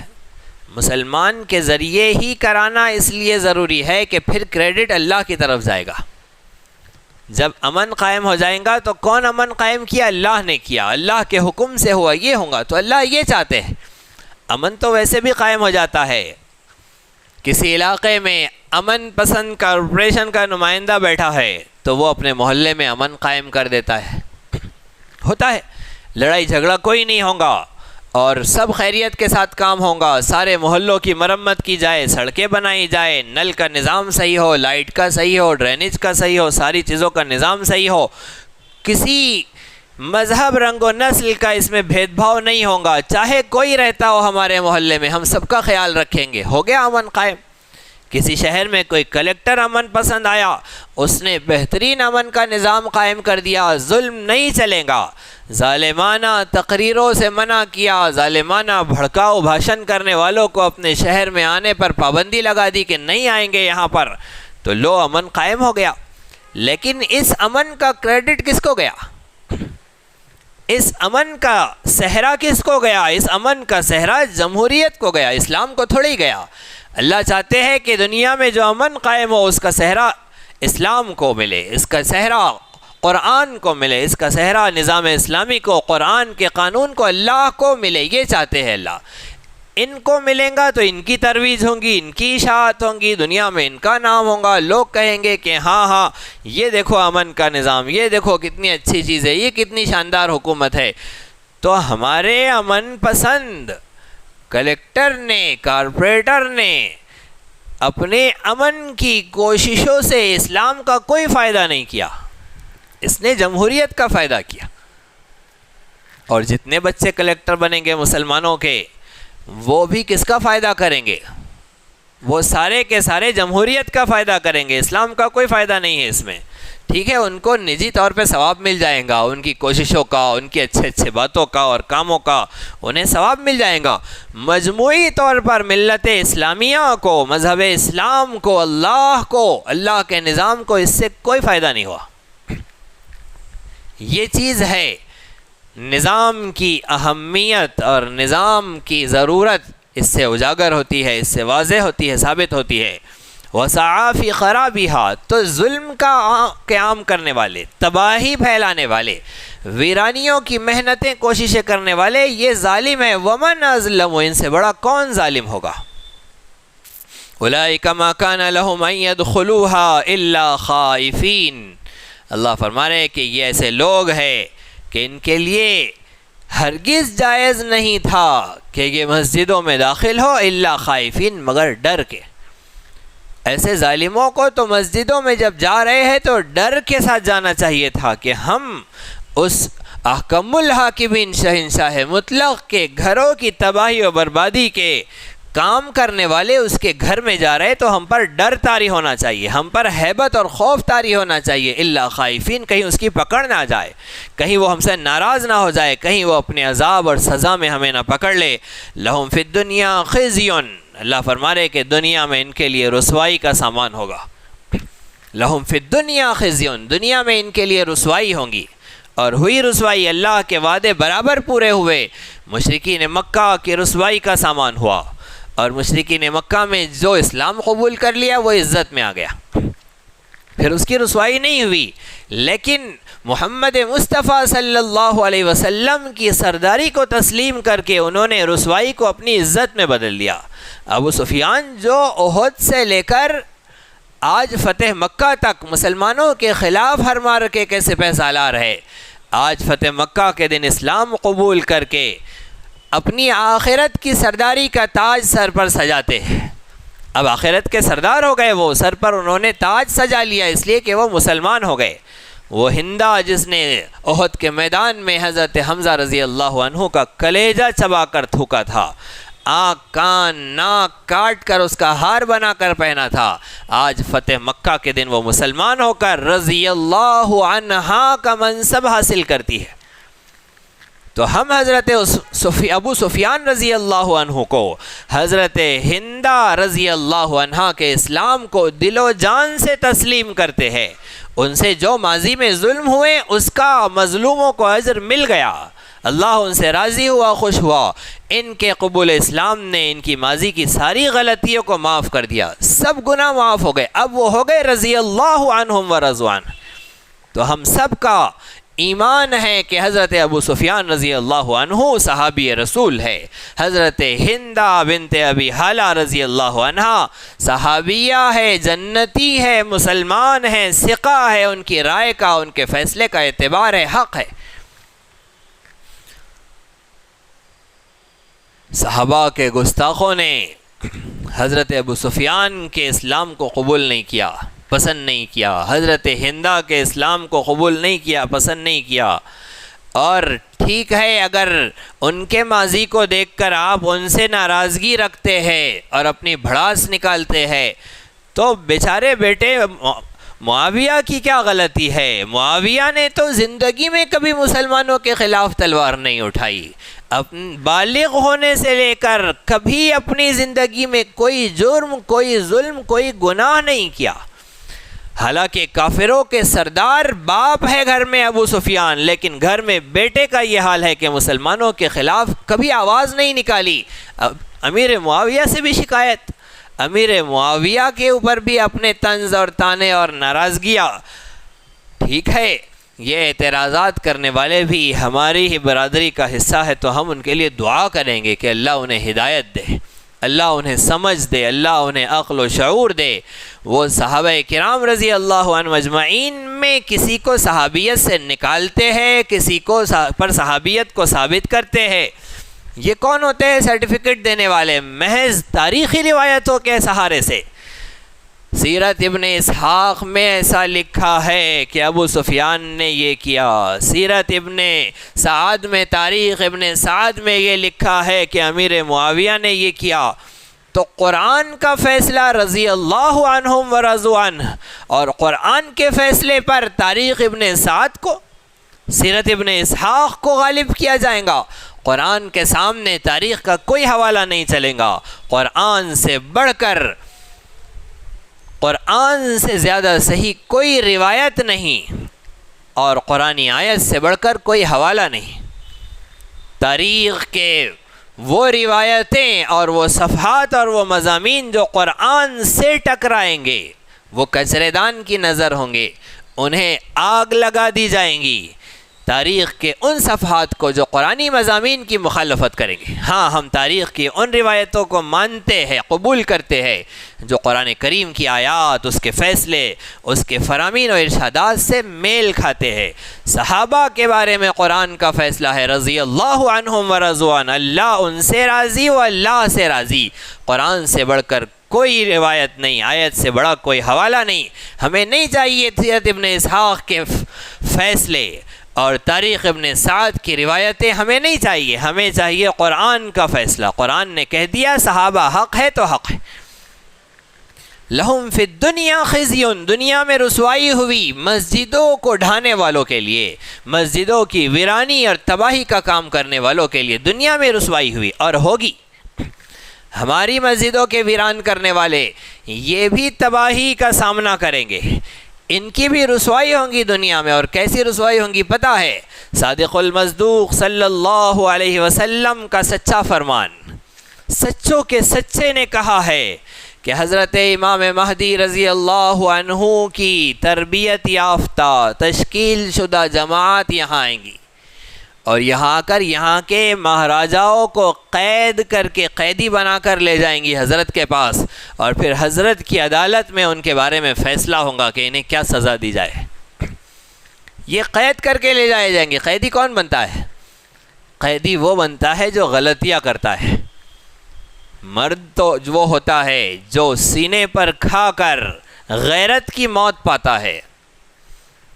چاہے ادھر سے ہو چاہے ادھر سے ہو، غیرت سے جنت میں گیا، نہیں تو غیرت سے جہنم میں گیا، لیکن غیرت سے مرتا ہے سینے پر وار کھا کر، وہ مرد ہوتا ہے۔ یہ غلطیاں کرنے والے قید ہوں گے، جان بچا کر پیٹھ دکھا کر بھاگ رہے ہوں گے، دوسری طرف سے دوسری ٹیم آ جائیں گی اور انہیں پکڑ کر لے جائیں گی۔ تو یہاں کے مہاراجاؤں کو قید کر کے لے جانا یہ رسول اکرم صلی اللہ علیہ وسلم کی خبر اور اطلاع ہے۔ تو لہم فی الدنیا خزی، اس سے بڑی کیا رسوائی ہوگی؟ میڈیا تو بہت فاسٹ ہے، یہ سب عام کر دیں گا کہ یہاں کے مہاراجاؤں کو قید کر کے لے جایا گیا۔ اور اتنے بڑے بر صغیر کے اتنے بڑے ملک کے اندر اگر یہ ہوا ہے تو چھوٹے چھوٹے ملک تو ویسے ہی اسلام قبول کر لیں گے، ویسے ہی سیدھے ہو جائیں گے، سب کی سمجھ میں آ جائیں گا کہ ہماری کیا دال گلنی ہے جب ان کی نہیں گلی۔ لہم فی الدنیا خزی، اللہ کا فیصلہ ہے، لہم فی الدنیا خزی، ان کے لیے رسوائی ہوں گی دنیا کی زندگی میں، وفی الآخرۃ عذاب عظیم، اور آخرت میں یہ بڑے عذاب میں پکڑے جائیں گے۔ اور یہ کس کے فرامین ہیں؟ یہ کس کی خبریں سنائی جا رہی ہے؟ یہ سچوں کے سچے کی سچی زبان سے نکلی ہے اور سچے واسطوں سے ہم تک پہنچی ہے، لہٰذا ہمارا ایمان اس پر کامل ہونا چاہیے، یقین ہمارا اس پر مکمل ہونا چاہیے۔ جب یقین کامل ہو، ایمان پکا ہو، رزلٹ طے ہے، تو ایسا کاروبار، ایسا بزنس جس میں پروفٹ ہی پروفٹ، جس میں لاس کا امکان ہی نہیں ہے، اور جس کا نتیجہ طے ہے اور تجربوں سے نہیں، اللہ کے فرمان سے، رسول اللہ کے ارشاد سے طے ہے، تو پھر ایسے بزنس میں، ایسے کام میں آگے بڑھنا کتنی سمجھداری کی اور کتنی چالاکی کی اور کتنی ہوشیاری کی بات ہوگی کہ ہاں یہ بچے بڑے ہوشیار ہیں، انہیں پتہ ہے کہ اس کام میں رزلٹ ہے 100%، اس میں ہاتھ ڈالا ہے انہوں نے، یہ نقصان کا سودا نہیں کرتے۔ اور جو پھر بھی ہاتھ نہ ڈالے، جو پھر بھی ایسا کام کاروبار نہ کرے جس کا 100% رزلٹ طے ہے اللہ کی طرف سے، تو پھر ان کی بیوقوفی کا کیا کہنا، ان کی ناسمجھی کا کیا کہنا۔ لہٰذا ایسے کام کی طرف ہاتھ بڑھایا جائے، ایسے کام کی تیاری کی جائے، ایسے کام کی کوششیں کی جائے جس کا رزلٹ طے ہے۔ وہ کون سا کاروبار ہے؟ وہ ہے اسلام کے غلبے کا کام، جو طے ہے اللہ کی طرف سے، اتنا زبردست انداز سے طے ہے، جب ملنا ہی ہے تو پھر آگے بڑھ کر لوٹ لینا، بازی مار لینا، یہ سمجھداری کا تقاضا ہے۔ لیکن ہماری سمجھداری اس سے آگے ہے، ہوشیاری نہیں ہے، ڈیڑھ ہوشیار ہے ہم۔ ہمارا یہ حال ہے کہ جب اللہ غالب کرنے والا ہے تو ہم کائے کو کرے؟ اللہ کرنے والا ہے، خود ہم نہیں کرتے، تو اللہ کے کام ہم ہمارے ذمے لے لیتے ہیں اور ہمارے کام ہم اللہ کے ذمے دے دیتے ہیں۔ اللہ کا کام ہے، اللہ کہہ رہے لا نسألک رزقا، اے نبی صلی اللہ علیہ وسلم ہم آپ سے روزی کموانا نہیں چاہتے، نحن نرزقک، روزی ہم دیں گے آپ کو۔ اللہ کہہ رہا ہے روزی ہم دیں گے، ہم بول رہے اللہ آپ مت دو، ہم کر لیتے، ہم کر لیتے، روزی کمانے کا، حاصل کرنے کا کام ہم کر لیتے۔ ہاں اللہ نے اسلام کے غلبے کا کام ہم کو دیا، نہیں اللہ یہ آپ کر لو، یہ آپ کر لو، یہ کام آپ کے ذمے ہے، ہم یہ نہیں کرتے۔ تو ہم نے ہمارے کام اللہ کو دے دیا، اللہ کا کام خود لے رہے ہیں، تو یہ بیلنس ٹوٹ رہا ہے، یہ صحیح نہیں ہے، یہ اللہ کی عدل، اس کی میزان کے خلاف ہے۔ اللہ نے ہمیں جو کام دیا وہ ہم کرے، سب بتلا دیا، اتنے پکے پکے رزلٹ کون بتائیں گا؟ پتہ نہیں اس کو کتنے سال ہے، کم وقت ہے، زیادہ وقت ہے، اللہ رب العزت جانتے ہیں، لیکن ہم اللہ کے رسول کے فرمان کو پڑھ کر دل و جان سے اسے یقین کر کے وہ ویڈیو اپنی آنکھوں سے دیکھ رہے ہیں کہ ایسے ان کے ہاتھوں میں بیڑیاں ڈالی جا رہی ہے اور ایسے انہیں پکڑ کر لے جایا جا رہا ہے۔ اور یہ نہیں کہا رسول پاک صلی اللہ علیہ وسلم نے کہ یہاں کے صدر کو، یہاں کے وزیر اعظم کو، یہاں کے پی ایم کو، یہاں کے ایم پی کو، یہاں کے سی ایم کو، فلاں چنا کو قید کر کے لے جایا جا رہا ہے، یہ نہیں فرمایا آقا نے۔ آپ نے فرمایا یہاں کے مہاراجاؤں کو قید کر کے لے جایا جائے گا۔ تو ظاہر بات ہے کہ اگر مہاراجا کو قید کرنا ہے تو مہاراجا پہلے آنا پڑے گا، آئے گا مہاراجا تو قید کیا جائے گا۔ تو مہاراجا یہاں کب آئیں گا؟ جب ہی آئیں گا جب یہاں ہندو راشٹر قائم ہوگا۔ تو ہندو راشٹر کا قائم ہونا، مندروں کی حکومت کا سرزمین ہندوستان پر قائم ہونا، صبح نو کی نوید ہے، خوشخبری ہے، صبح نو کی خوشخبری ہے۔ یہ سحر کا وقت ہوگا جس وقت گھپ اندھیرا چھایا ہوا ہوگا، ایسی تاریکی، ایسا سناٹا ہوگا انصاف کا، حق کی آواز کا، جس وقت یہاں وہ حکومت قائم ہو رہی ہوں گی۔ اس لیے کہ بس وہ بتلا دیا ہے آقا نے۔ قرآن کے جب فیصلے ہوتے ہیں، پیارے آقا کی جب اطلاعات اور خبریں مسلمان پڑھتا اور سنتا ہے تو کیا کہتا ہے؟ او ھذا ما وعدنا اللہ ورسولہ، یہ تو رسول پاک نے ہم سے وعدہ کیا تھا، یہ تو اللہ نے ہم سے وعدہ کیا تھا۔ وصدق اللہ ورسولہ، اور اللہ اور اس کے رسول کا وعدہ سچ تھا۔ وما زادہم الا ایمانا وتسلیما، یہ حالات مومنین کے ایمان میں، مومنین کی کامل خود سپردگی میں اضافہ کرتے ہیں۔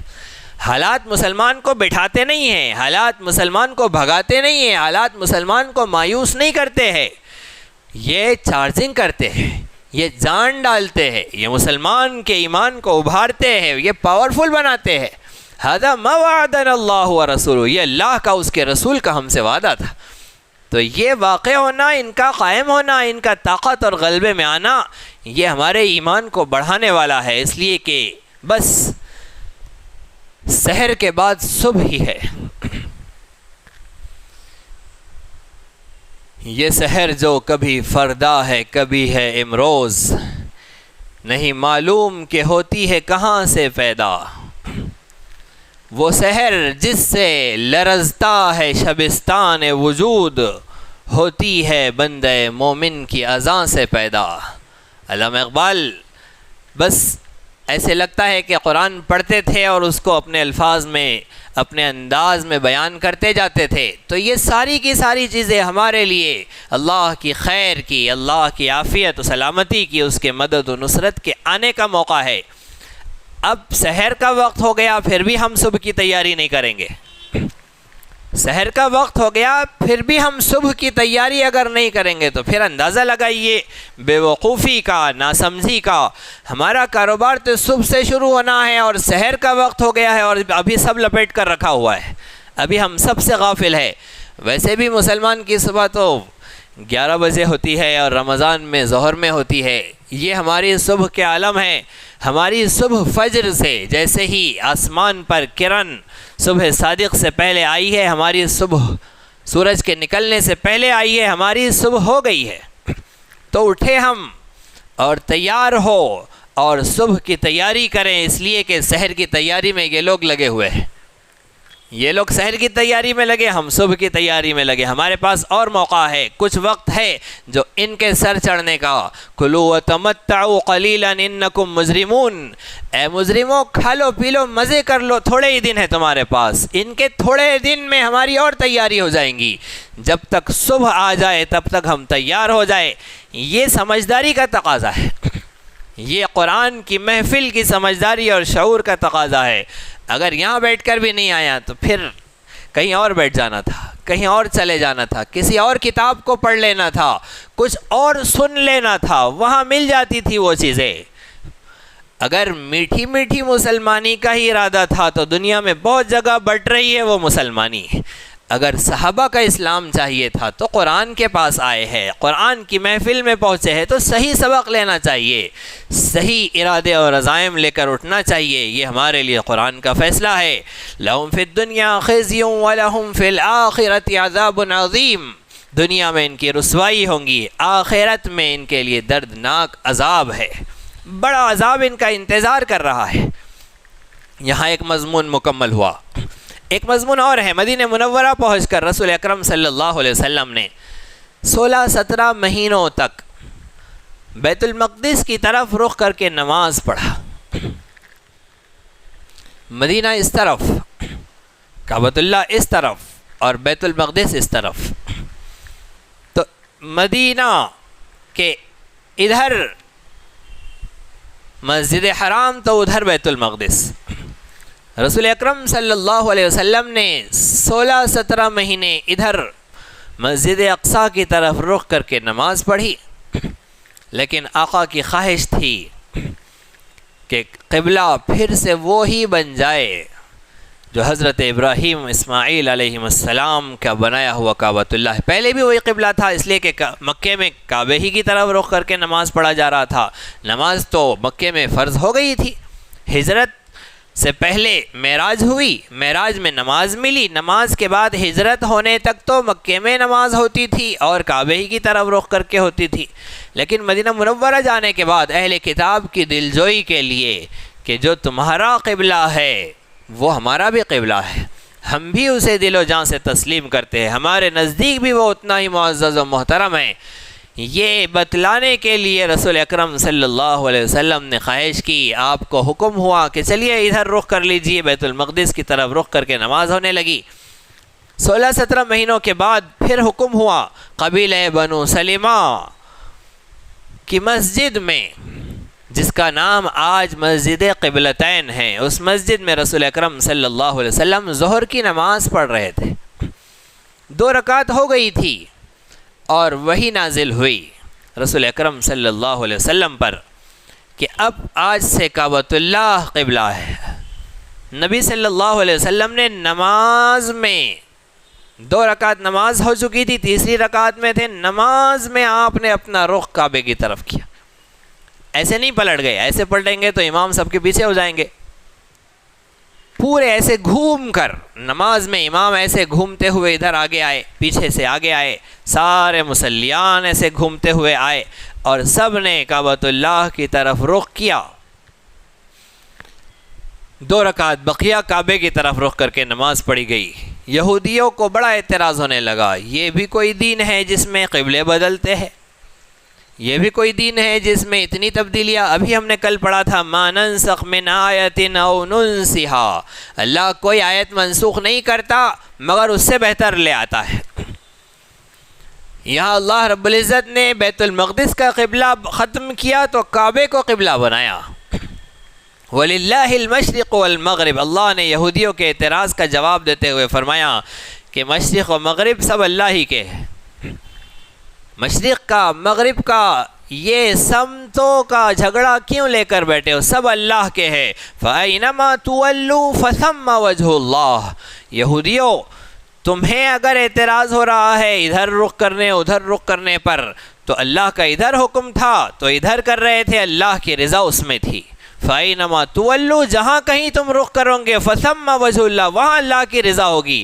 تو اب تک بیت المقدس کی طرف اللہ کی رضا تھی، اس کی خوشنودی تھی، اس کی پسند تھی، اب پھر جاؤ کعبے کی طرف، ادھر اللہ کی رضا ہے، اس کی خوشنودی اور پسند ہے۔ ان اللہ واسع علیم، بے شک اللہ رب العزت بڑا وسعت والا، بڑے علم والا ہے۔ تو حکم اصل ہے، سمتیں اصل نہیں ہے، جہتیں اصل نہیں ہے، حکم اصل ہے۔ مغرب اور مشرق کی کوئی حیثیت نہیں ہے، اصل حیثیت اور مقام اللہ رب العزت کے حکم اور فیصلے کی ہے۔ وَقَالُوا اتَّخَذَ اللَّهُ وَلَدًا سُبْحَانَهُ بَل لَّهُ مَا فِي السَّمَاوَاتِ وَالْأَرْضِ، مشرکین کے، یہودیوں و نصرانیوں کے ایک اور غلط عقیدے کا یہاں پر رد کیا گیا۔ فرمایا وہ لوگ کہتے ہیں اتخذ اللہ ولدا، اللہ نے بیٹا بنا لیا۔ یہودیوں نے کہا عزیر ابن اللہ، حضرت عزیر علیہ السلام اللہ کے بیٹے۔ نصرانیوں نے کہا مسیح ابن اللہ، عیسیٰ اللہ تعالیٰ کے بیٹے۔ مشرکین مکہ نے کیا کہا وَيَجْعَلُونَ لِلَّهِ الْبَنَاتِ، اللہ نے فرشتوں کو اپنی بیٹیاں بنایا ہے۔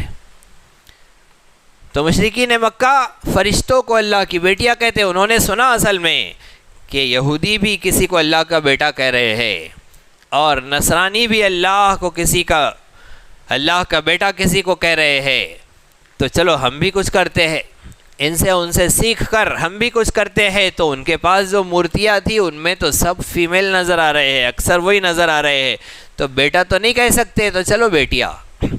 انہوں نے کہا کہ یہ بیٹیاں اللہ کی بیٹیاں ہیں، فرشتے۔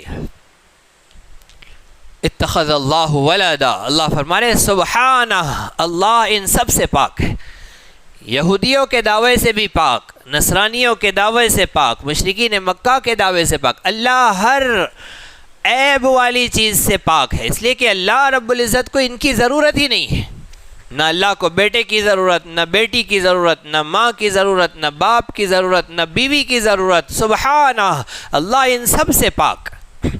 بل لہ ما فی السماوات والارض، بلکہ اسی کے لیے ہے ما فی السماوات والارض، جو کچھ آسمانوں میں اور زمین میں ہے۔ تو آسمان و زمین کا سب کچھ اسی کے قبضۂ قدرت میں ہے، تو بیٹے کی کیا ضرورت پڑ گئی، بیٹی کی کیوں ضرورت پڑ گئی اسے؟ کل لہ قانتون، سب کے سب اس کے اطاعت گزار ہے، سب کے سب اس کے فرما بردار ہے۔ بدیع السماوات والارض، وہ آسمان و زمین کا پیدا کرنے والا ہے۔ بدیع السماوات والارض، بدیع کسے کہتے ہیں؟ ابداع۔ بدیع کا مطلب ہوتا ہے بغیر ماڈل اور نمونے کے پیدا کرنے والا، عدم سے وجود بخشنے والا، کچھ نہیں تھا بنا دیا، یہ کمال ہوتا ہے۔ کسی کے پاس سانچہ ہو، بنانے کے لیے ڈھانچہ ہو، کوئی نمونہ ہو تو بنائے، ٹھیک ہے۔ اللہ کے پاس کوئی نمونہ نہیں تھا، بغیر نمونے کے اللہ نے بنایا، اسے بدیع کہتے ہیں۔ بدیع السماوات والارض، جس کا وجود نہ ہو اسے وجود میں لانا، اسے کہتے ہیں بدعت، اور اس سے بنا ہے بدیع۔ اسلام میں جو بدعت حرام ہے، ناجائز ہے، اس کی وجہ یہی ہے کہ جس شے کی محمد مصطفیٰ صلی اللہ علیہ وسلم کے لائے ہوئے دین میں جگہ ہی نہیں تھی، وجود ہی نہیں تھا، اسے بنا دیا اور کہنے لگے کہ یہ دین ہے۔ جسے رسول اللہ نے ثواب نہیں کہا، اسے کوئی اور آئے اور کہے ثواب ہے۔ جسے اللہ نے دین نہیں کہا، اسے کوئی اور آئے اور کہے کہ دین ہے، اسے کہتے ہیں بدعت، نئی چیز۔ بخاری شریف کی روایت ہے، من احدث فی امرنا ھذا ما لیس منہ فہو رد۔ من احدث فی امرنا، جو نئی چیز بنائے، فی امرنا ہمارے دین میں، ہمارے اس دین میں، فی امرنا ھذا ما لیس منہ، جو اس میں نہیں تھی، فہو رد، تو وہ مردود ہے، وہ پھینک دیے جانے کے لائق، وہ قبول کرنے کے لائق نہیں۔ اب جیسے یہ بات آئی تو لوگ کہتے کہ اچھا پھر اب آپ مسجدوں میں فین لگانا بند کر دیجئے، کیونکہ نبی صلی اللہ علیہ وسلم کے زمانے میں مسجد نبوی میں پنکھے نہیں تھے، اور یہ گاڑیوں پر کیوں سفر کر رہے ہیں؟ گاڑیاں نہیں تھی نبی صلی اللہ علیہ وسلم کے زمانے میں۔ اب حج عمرے کو بھی مت جاؤ، اس لیے کہ پلین نہیں تھے اس زمانے میں۔ تو ایک ہے احداث فی الدین اور ایک ہے احداث فی الدنیا۔ دین کے معاملے میں نئی چیز پیدا کرنا یہ بدعت ہے۔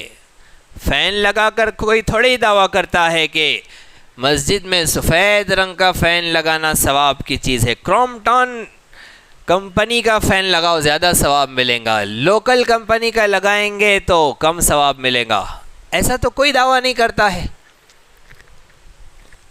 تو جو دین کہہ کر کوئی مسئلہ نیا نکالے گا وہ ہوں گی بدعت، وہ ہوگا گناہ، وہ ہوگا جرم، وہ ہوگا حرام۔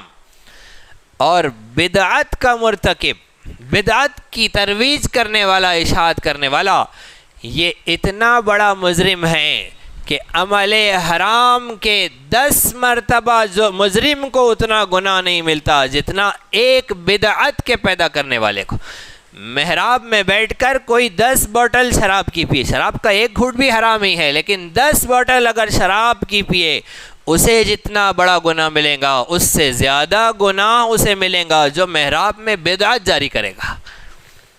کیوں؟ اس لیے کہ شراب پینے والا ثواب سمجھ کے شراب نہیں پیتا، اسے پتہ ہے کہ یہ گناہ ہے، اسے توبہ کی توفیق ہو جائیں گی، وہ گناہ سمجھ کر پی رہا ہے، لیکن یہ تو ثواب سمجھ کر رسول پاک صلی اللہ علیہ وسلم کے دین کو بگاڑ رہا ہے۔ دین کے ڈیزائن کو، اس کے نقشے کو بگاڑ دینا یہ اتنا بڑا جرم ہے کہ 10 مرتبہ عمل حرام اور گناہ کبیرہ کے مرتکب سے بڑا اسے گناہ ملتا ہے۔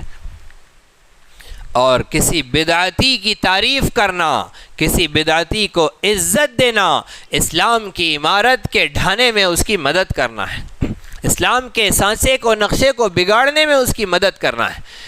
نقشہ بہت قیمتی ہوتا ہے، نقشے کی قیمت بہت زیادہ ہوتی ہے، چاہے وہ ملکوں کا نقشہ ہو، چاہے کسی شے کا نقشہ ہو۔ جو نقشے کو بگاڑے وہ سب سے بڑا دشمن ہوتا ہے۔ ایسے ہی بدعتی شریعت محمدی کے نقشے کو بگاڑ رہا ہے۔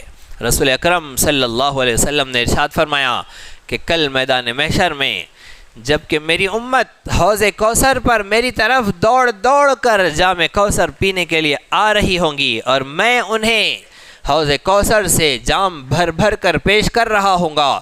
ایسے وقت میں ایک جماعت مجھے میری طرف آتی نظر آئیں گی، میں ان کے استقبال کے لیے ہاتھ پھیلاؤں گا، جبرائیل درمیان میں آ جائیں گے اور کہیں گے کہ اے نبی صلی اللہ علیہ وسلم، آپ انہیں حوض کوثر سے جام نہیں پلا سکتے۔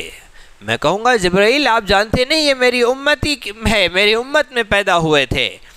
جبرائیل علیہ السلام کہیں گے کہ یہ پیدا ہوئے تھے آپ کی امت میں، لیکن آپ کو پتہ نہیں کہ آپ کے جانے کے بعد انہوں نے دین میں کیا کیا نئی چیزیں پیدا کر دی تھی۔ بدعات پیدا کرنے والوں کی نشاندہی جبرائیل امین میدان محشر میں رسول پاک صلی اللہ علیہ وسلم کے سامنے کریں گے۔ آپ فرمائیں گے انہیں میری نگاہوں سے ہٹا دو، میں ان کی صورت نہیں دیکھنا چاہتا۔ جب میدان محشر میں ایک سہارا، آخری سہارا، وہ بھی چھوٹ جائے گا، تو بدعتیوں کو اپنی خیر منانی چاہیے۔ نئی نئی چیزیں دین اسلام میں پیدا کرنے والوں کو، داخل کرنے والوں کو اپنی خیر منانی چاہیے کہ یہ کہاں جانے والے ہیں، یہ کس سے دشمنی مول رہے ہیں۔ نام لے دنیا میں محمد مصطفیٰ کے، آخرت میں تو وہی نظریں چرانے والے ہیں، وہی نگاہوں سے ہٹانے والے ہیں، وہی جامع کوثر سے محروم کرنے والے ہیں۔ دھوکے بازی سے نکلنے کا وقت ہے، موت سے پہلے پہلے باز آ جائے۔ بدیع السماوات والارض، واللہ، آسمان و زمین کا پیدا کرنے والا، بدیع۔ وَإِذَا قَضَىٰ أَمْرًا فَإِنَّمَا يَقُولُ لَهُ كُن فَيَكُونُ، اور اس کے لیے کوئی چیز مشکل نہیں ہے جب وہ کسی چیز کا فیصلہ فرما دیتا ہے، کسی امر کا، کسی معاملے کا فیصلہ فرما دیتا ہے۔ فَإِنَّمَا، تو محض، يَقُولُ لَهُ، وہ اس سے کہہ دیتا ہے کن، ہو جا، فیکون، تو وہ ہو جاتی ہے۔ اس کے لیے کوئی مشکل نہیں ہے، وہ صرف کن کہہ دے، ہو جا کہہ دے تو ہو جاتی ہے۔ اس کی قدرت کا یہ عالم ہے۔ وقال الذين لا يعلمون لولا يكلمنا الله أو تأتينا آية كذلك قال الذين من قبلهم مثل قولهم تشابهت قلوبهم قد بينا الآيات لقوم يوقنون۔ 118 نمبر آیت سورہ بقرہ کی اللہ رب العزت ارشاد فرما رہے ہیں، وہ لوگ جنہیں کچھ نہیں پتا۔ یہ کون ہے؟ وہ جنہیں کچھ نہیں پتا، یہ مشرکین مکہ۔ لا یعلمون، ابھی اوپر آیا ہے لا یعلمون۔ مشرکین مکہ نے بھی ویسے ہی کہا جیسے یہود و نصارہ نے کہا، یہاں بھی وہی ہو گیا، لا یعلمون، وہ لوگ جنہیں کچھ نہیں پتا ہے، جن کے پاس علم نہیں۔ ان لوگوں نے کہا لولا یکلمون اللہ، اللہ ہم سے کیوں بات نہیں کرتے، صرف محمد پر کیوں وحی آتی ہے، ان سے ہی کیوں جبرائیل بات نہیں، ان سے ہی کیوں کرتے ہیں، ہم سے کیوں نہیں کرتے۔ لولا یکلمون اللہ او تأتینا آیہ، یا پھر ہمارے پاس کوئی نشانی کیوں نہیں آتی۔ جیسے اہل کتاب نے حضرت موسیٰ علیہ السلام سے کہا تھا کہ ہم اللہ کی آواز سنیں گے تو مانیں گے، لے گئے حضرت موسیٰ ساتھ، سن لی آواز، پھر کہنے لگے کہ کیا پتہ کوئی جن کہہ رہا ہو، اس کی آواز ہو، ہم دیکھیں گے تو مانیں گے۔ اللہ سے حضرت موسیٰ نے کہا کہ اللہ یہ پھر نہیں مان رہے۔ اللہ نے فرمایا ٹھیک ہے، فَأَخَذَتْهُمُ الصَّاعِقَةُ، اب ایک چیخ نے، ایک بجلی کی کڑک نے انہیں پکڑ لیا، سب کے سب مر گئے۔ جبرائیل حضرت موسیٰ پھر رونے لگے کہ اللہ یہ مر گئے، اب میں قوم کو کیا کہوں گا جا کے، ان کو زندہ کر دے، یہ خود جا کر کہیں گے کہ ہاں اللہ ہے۔ موسیٰ اللہ ہی کی بات پہنچاتے ہیں، اللہ نے انہیں زندہ کر دیا۔ تو یہ مشرکین مکہ، یہ اپنے پہلے بگڑے ہوئے لوگوں کو، ان کے واقعات کو سن لیتے اور ویسی ہی بگڑی ہوئی حرکتیں کرتے۔ یہی ہوتے ہیں گمراہ، جو ماضی کے گمراہوں کی تاریخ اس لیے نہیں پڑھتے کہ سدھر جائے، اس لیے پڑھتے ہیں کہ ہم بھی ویسے ہی کریں۔ ہمارے پاس بھی ہوتے ہیں بہت سارے۔ مولانا اشرف علی تھانوی رحمۃ اللہ علیہ کی کتاب کا مطالعہ، ہمارے اورنگ آباد کے ایک بڑے بزرگ عالم دین ہیں، ان کا واقعہ ہے، رات 2 بجے انہیں دروازے پر دستک ہوئی اور کسی نے پوچھا، حضرت مولانا اجلال صاحب اشرفی دامت برکاتہم، اللہ انہیں صحت تندرستی عطا فرمائے، ان سے خود بھی معلوم کر سکتے ہیں۔ دستک ہوئی، پوچھا حضرت وہ مولانا اشرف علی تھانوی کی کتاب غلط رسومات وغیرہ کچھ نام اس کا وہ آپ کے پاس ہے؟ تو کہا کہ ہاں ہے ہمارے پاس، بتائیے ذرا، اس کا مطالعہ کرنا ہے۔ حضرت نے دے دیا۔ پھر کہا کہ صبح بھی پوچھ سکتے تھے، اتنی رات کو پوچھنے کی کیا وجہ تھی؟ نہیں، کل ہمارے بچے کی شادی ہے، اور شادی سے ایک رات پہلے، ایک دن پہلے کیا کیا کام کرنے ہوتے ہیں وہ سب یہ کتاب میں لکھے ہوئے ہیں۔ کوئی بدعت، کوئی نیا کام ہم سے چھوٹ تو نہیں گئی، کوئی رسم شادی کی، ہم وہ دیکھنے کے لیے آئے۔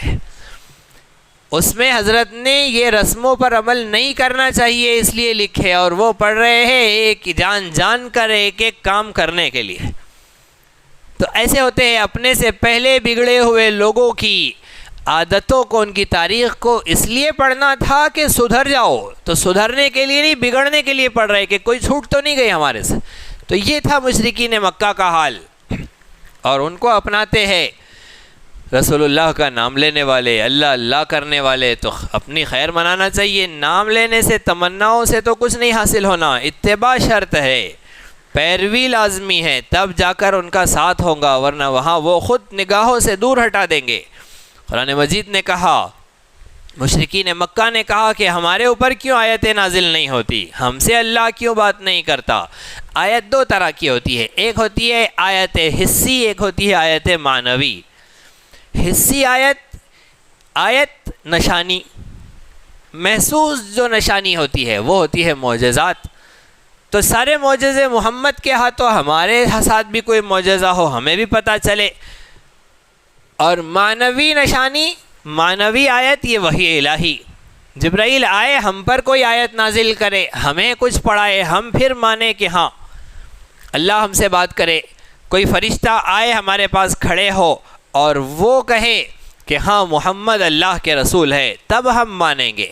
مشرکین مکہ نے اس طرح سے کہا۔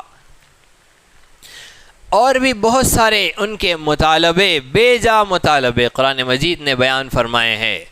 محمد صلی اللہ علیہ وسلم سے کہتے کہ یہ پہاڑ پھٹ جائے، اس میں سے پانی نکل آئے، چشمہ ابل آئے، تب ہم آپ کی بات مانیں گے۔ آسمان زمین پر گرے، تب ہم آپ کی بات مانیں گے۔ غرض یہ کہ الگ الگ انداز سے رسول اکرم صلی اللہ علیہ وسلم کے سامنے بے جا مطالبے کرتے۔ اللہ رب العزت نے ارشاد فرمایا، تشابہت قلوبہم کذالک قال الذین من قبلہم مثل قولہم، اسی طرح ان سے پہلے لوگوں نے بھی انہی جیسی بات کہی تھی، اہل کتاب نے بھی انہی جیسی بات کہی، دونوں کے دل آپس میں مل گئے ہیں۔ تشابہت قلوبہم، اس زمانے کے گمراہوں کے، اس زمانے کے ماضی کے گمراہوں سے دل ملے ہوئے ہیں۔ قد بینا الآیات لقوم یوقنون، یقین جانو ہم آیتوں کو، نشانیوں کو، بیانات کو کھول کھول کر اس لیے بیان کرتے ہیں، لقوم یوقنون، تاکہ یقین کرنے والوں کے، یقین کرنے والی قوم کے لیے اور ان کی ایمان کی تقویت کا سامان ہو۔ گمراہ لوگ سدھرے اور مومنین کے ایمان میں اضافہ ہو کہ ہاں ہم حق پر چل رہے ہیں۔ یہ باطل، اس سے پہلے والے بھی باطل، تو پتہ چلا ہمارا سلسلہ حضرت موسیٰ سے جڑتا ہے، کیونکہ ان گمراہوں کا سلسلہ موسیٰ کے گستاخوں سے جڑتا تھا، تو ہمارا حق کی طرف جڑ رہا ہے۔ یہ چیزیں چیک کرنے کے لیے، اپنے ایمان کی تقویت کے لیے، اپنے یقین کو بڑھانے کے لیے، نشانیاں تو گمراہوں کے لیے بھی تھی کہ وہ سدھرتے، لیکن فائدہ اس سے یقین کرنے والوں نے اٹھایا۔ اِنَّا أَرْسَلْنَاكَ بِالْحَقِّ بَشِيرًا وَنَذِيرًا، اے نبی صلی اللہ علیہ وسلم، بے شک ہم نے آپ کو بھیجا ہے حق کے ساتھ، بشیراً خوشخبری سنانے والا، ونذیراً اور ڈر سنانے والا۔ ماننے والوں کو آپ خوشخبری سنائیں، نہ ماننے والوں کو آپ اللہ کے عذاب سے ڈرائے۔ وَلَا تُسْأَلُ عَنْ أَصْحَابِ الْجَحِيمِ، آپ کا اتنا کام ہے، آپ کا اتنا کام ہے کہ آپ ڈر سنائیں، خوشخبری سنائیں۔ قیامت کے دن ان جہنم والوں کے، ان بھڑکتی آگ والوں کے بارے میں آپ سے نہیں پوچھا جائے گا۔ وَلَا تُسْأَلُ عَنْ أَصْحَابِ الْجَحِيمِ، یہ نہیں پوچھا جائے گا کہ یہ کیوں گئے جہنم میں۔ اگر آپ نے اپنا حق رسالت ادا کر دیا تو آپ کا کام ختم ہو گیا۔ اب آپ کو فکر نہیں کرنی چاہیے، اب آپ کو غم میں مبتلا نہیں ہونا چاہیے کہ اتنے سارے جہنمی بننے جا رہے۔ وَلَا تُسْأَلُ عَنْ أَصْحَابِ الْجَحِيمِ، اگر پیغام کا حق ادا نہیں کیا، رسالت کا حق ادا نہیں کیا، پہنچایا نہیں ہے اگر، تو پھر ڈرنا چاہیے۔ کفار تک اگر حق کی دعوت نہیں پہنچی تو پھر ڈرنا چاہیے، پہنچ گئی تو ڈرنے کی کوئی ضرورت نہیں۔ آج کے زمانے کا کیا مسئلہ ہے؟ حضرت شیخ الاسلام مفتی تقی عثمانی صاحب دامت برکاتہم العالیہ، اللہ رب العزت ساری ملت کی طرف سے انہیں بہترین جزائے خیر عطا فرمائے، بہترین بدل عطا فرمائے، ان کی عمر میں صحت تندرستی میں برکت عطا فرمائے، ان کا سایہ ملت کے سروں پر تادیر قائم و دائم فرمائے صحت و عافیت کے ساتھ۔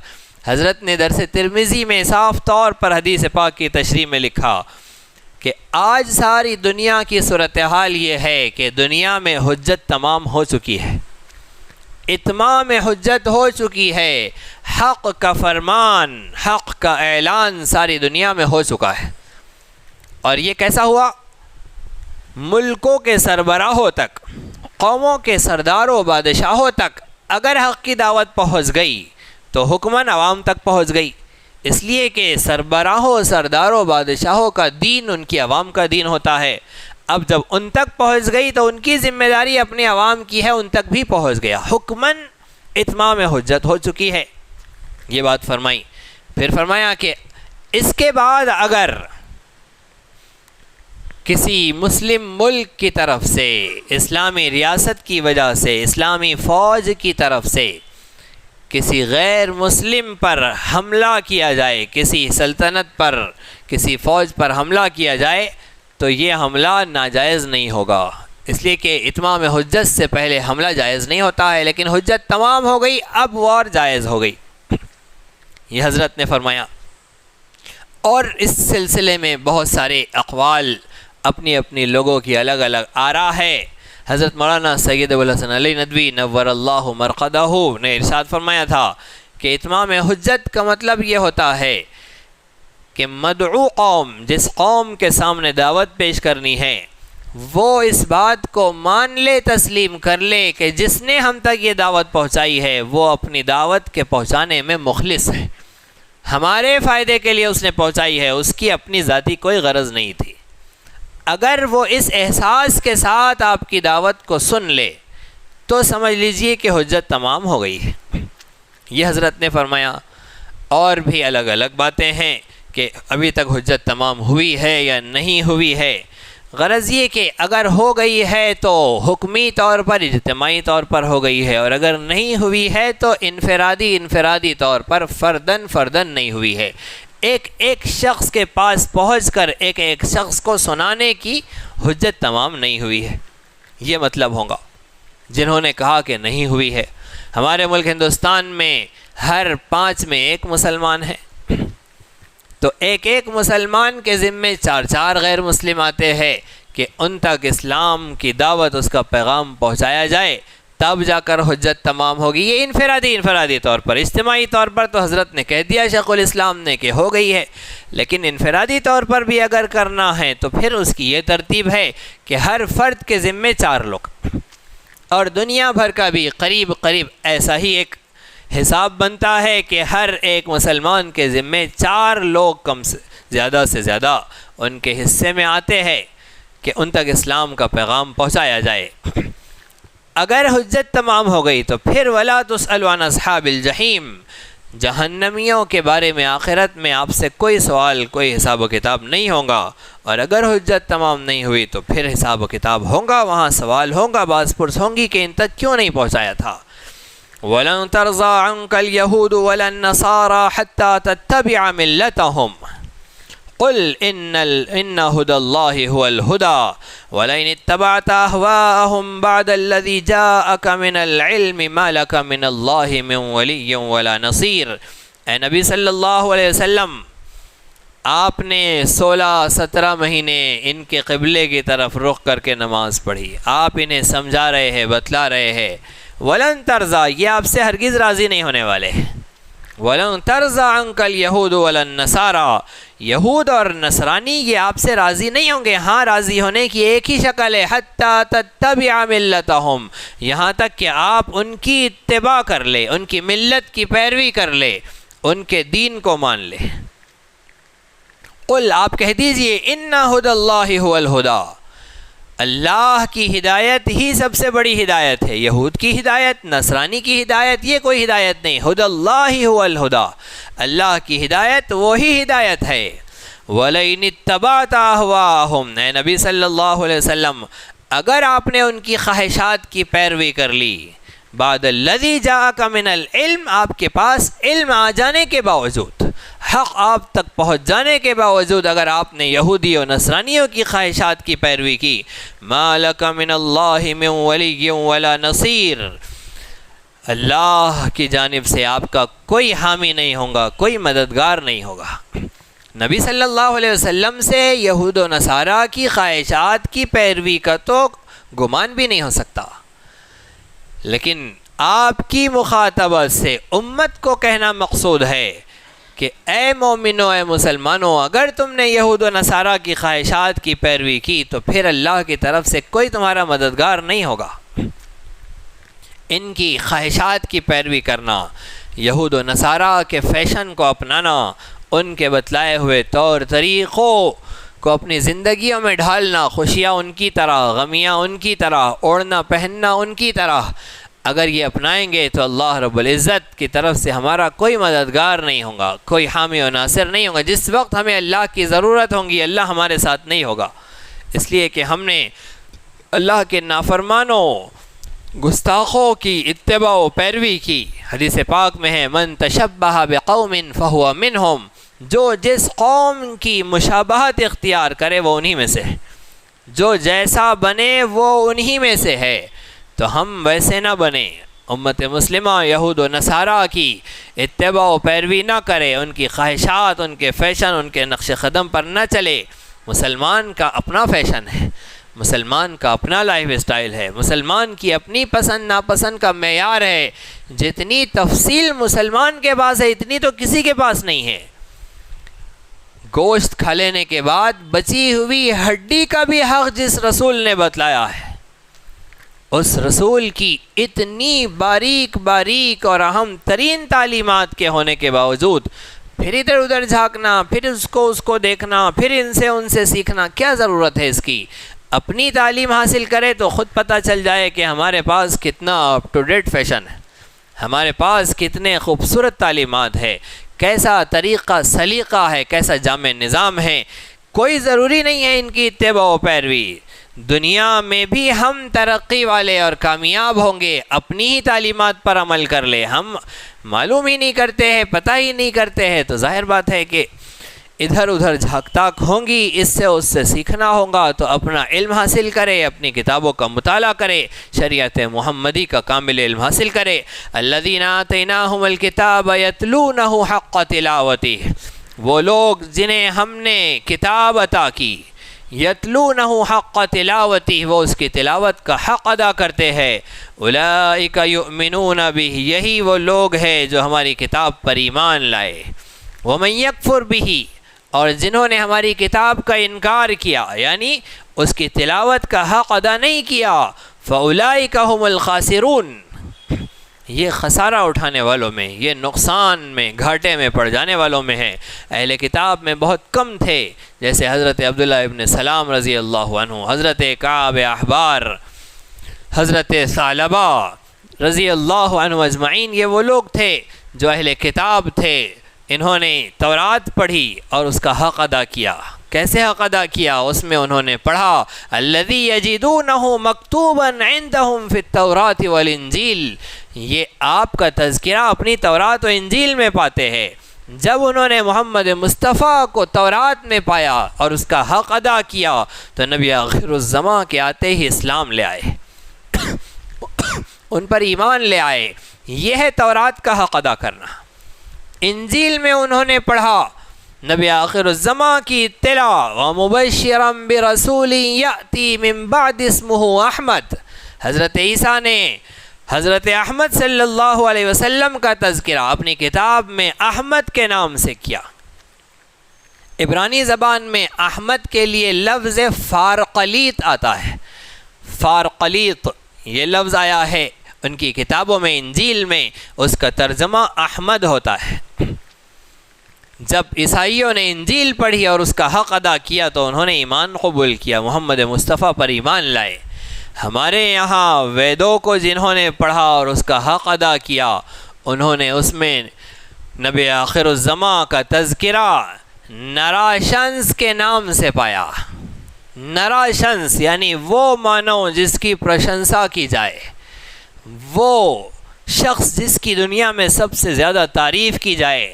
نراشنس کا اگر اردو میں ترجمہ کیا جائے تو محمد کے علاوہ اس کا کوئی ترجمہ ہوتا ہی نہیں ہے۔ محمد صلی اللہ علیہ وسلم کا نام ویدوں میں نراشنس کے نام سے آیا۔ کل کی اوتار کے جو صفات اور خوبیاں بیان کی گئی وہ سراسر محمد مصطفیٰ صلی اللہ علیہ وسلم پر، آپ کے تاریخی بیک گراؤنڈ پر، آپ کی طریقے پیدائش پر، آپ کے دنیا میں آنے پر، ان تمام چیزوں پر صادق آتا ہے کل کی اوتار کی خوبیاں صفات۔ تو جنہیں یہ کل کی اوتار پاتے ہیں، اپنی کتابوں میں جس نراشنس کا یہ تذکرہ پاتے ہیں، اور جن کے گوتم بدھ کے ماننے والوں نے جب اپنے کتاب میں اپنے رہنما کی تعلیمات کو پڑھا، جس نے کہا کہ میں انتم بدھا نہیں ہوں، میرے بعد انتم بدھا آنے والا ہے، آخری بدھ تو ابھی آنا باقی ہے، جب اپنی کتابوں میں وہ جس انتم بدھا کا تذکرہ پاتے ہیں، وہ سارے کے ساری خوبیاں اور صفات صرف اور 100% محمد مصطفیٰ صلی اللہ علیہ وسلم کی ذات گرامی پر صادق آتی ہے۔ تو اگر تمہیں اپنی اپنی کتابوں کی تلاوت کا حق ادا کرنا ہے تو آؤ محمد مصطفیٰ پر ایمان لا کر ہی تمہاری کتابوں کی تلاوت کا حق ادا ہوگا۔ نہیں کرو گے تو وَمَن يَكْفُرْ بِهِ، اپنی کتابوں کے بھی انکار کرنے والے ہوگے۔ جس نے محمد صلی اللہ علیہ وسلم کو نہیں مانا اس نے تورات کو بھی نہیں مانا۔ جس یہودی نے تورات کو ماننے والے دعویٰ کرنے والے نے محمد صلی اللہ علیہ وسلم کو نہیں مانا، وہ تورات کا منکر، وہ حضرت موسیٰ کا منکر۔ جو عیسائی انجیل پڑھ کر محمد صلی اللہ علیہ وسلم کو نہ مانے، وہ انجیل کا منکر، وہ حضرت عیسیٰ کا منکر۔ اور اپنے آپ کو شدھ ہندو کہنے والا جب تک محمد صلی اللہ علیہ وسلم کو اپنا آخری نبی نہ مان لے تب تک وہ شدھ ہندو بھی نہیں ہو سکتا۔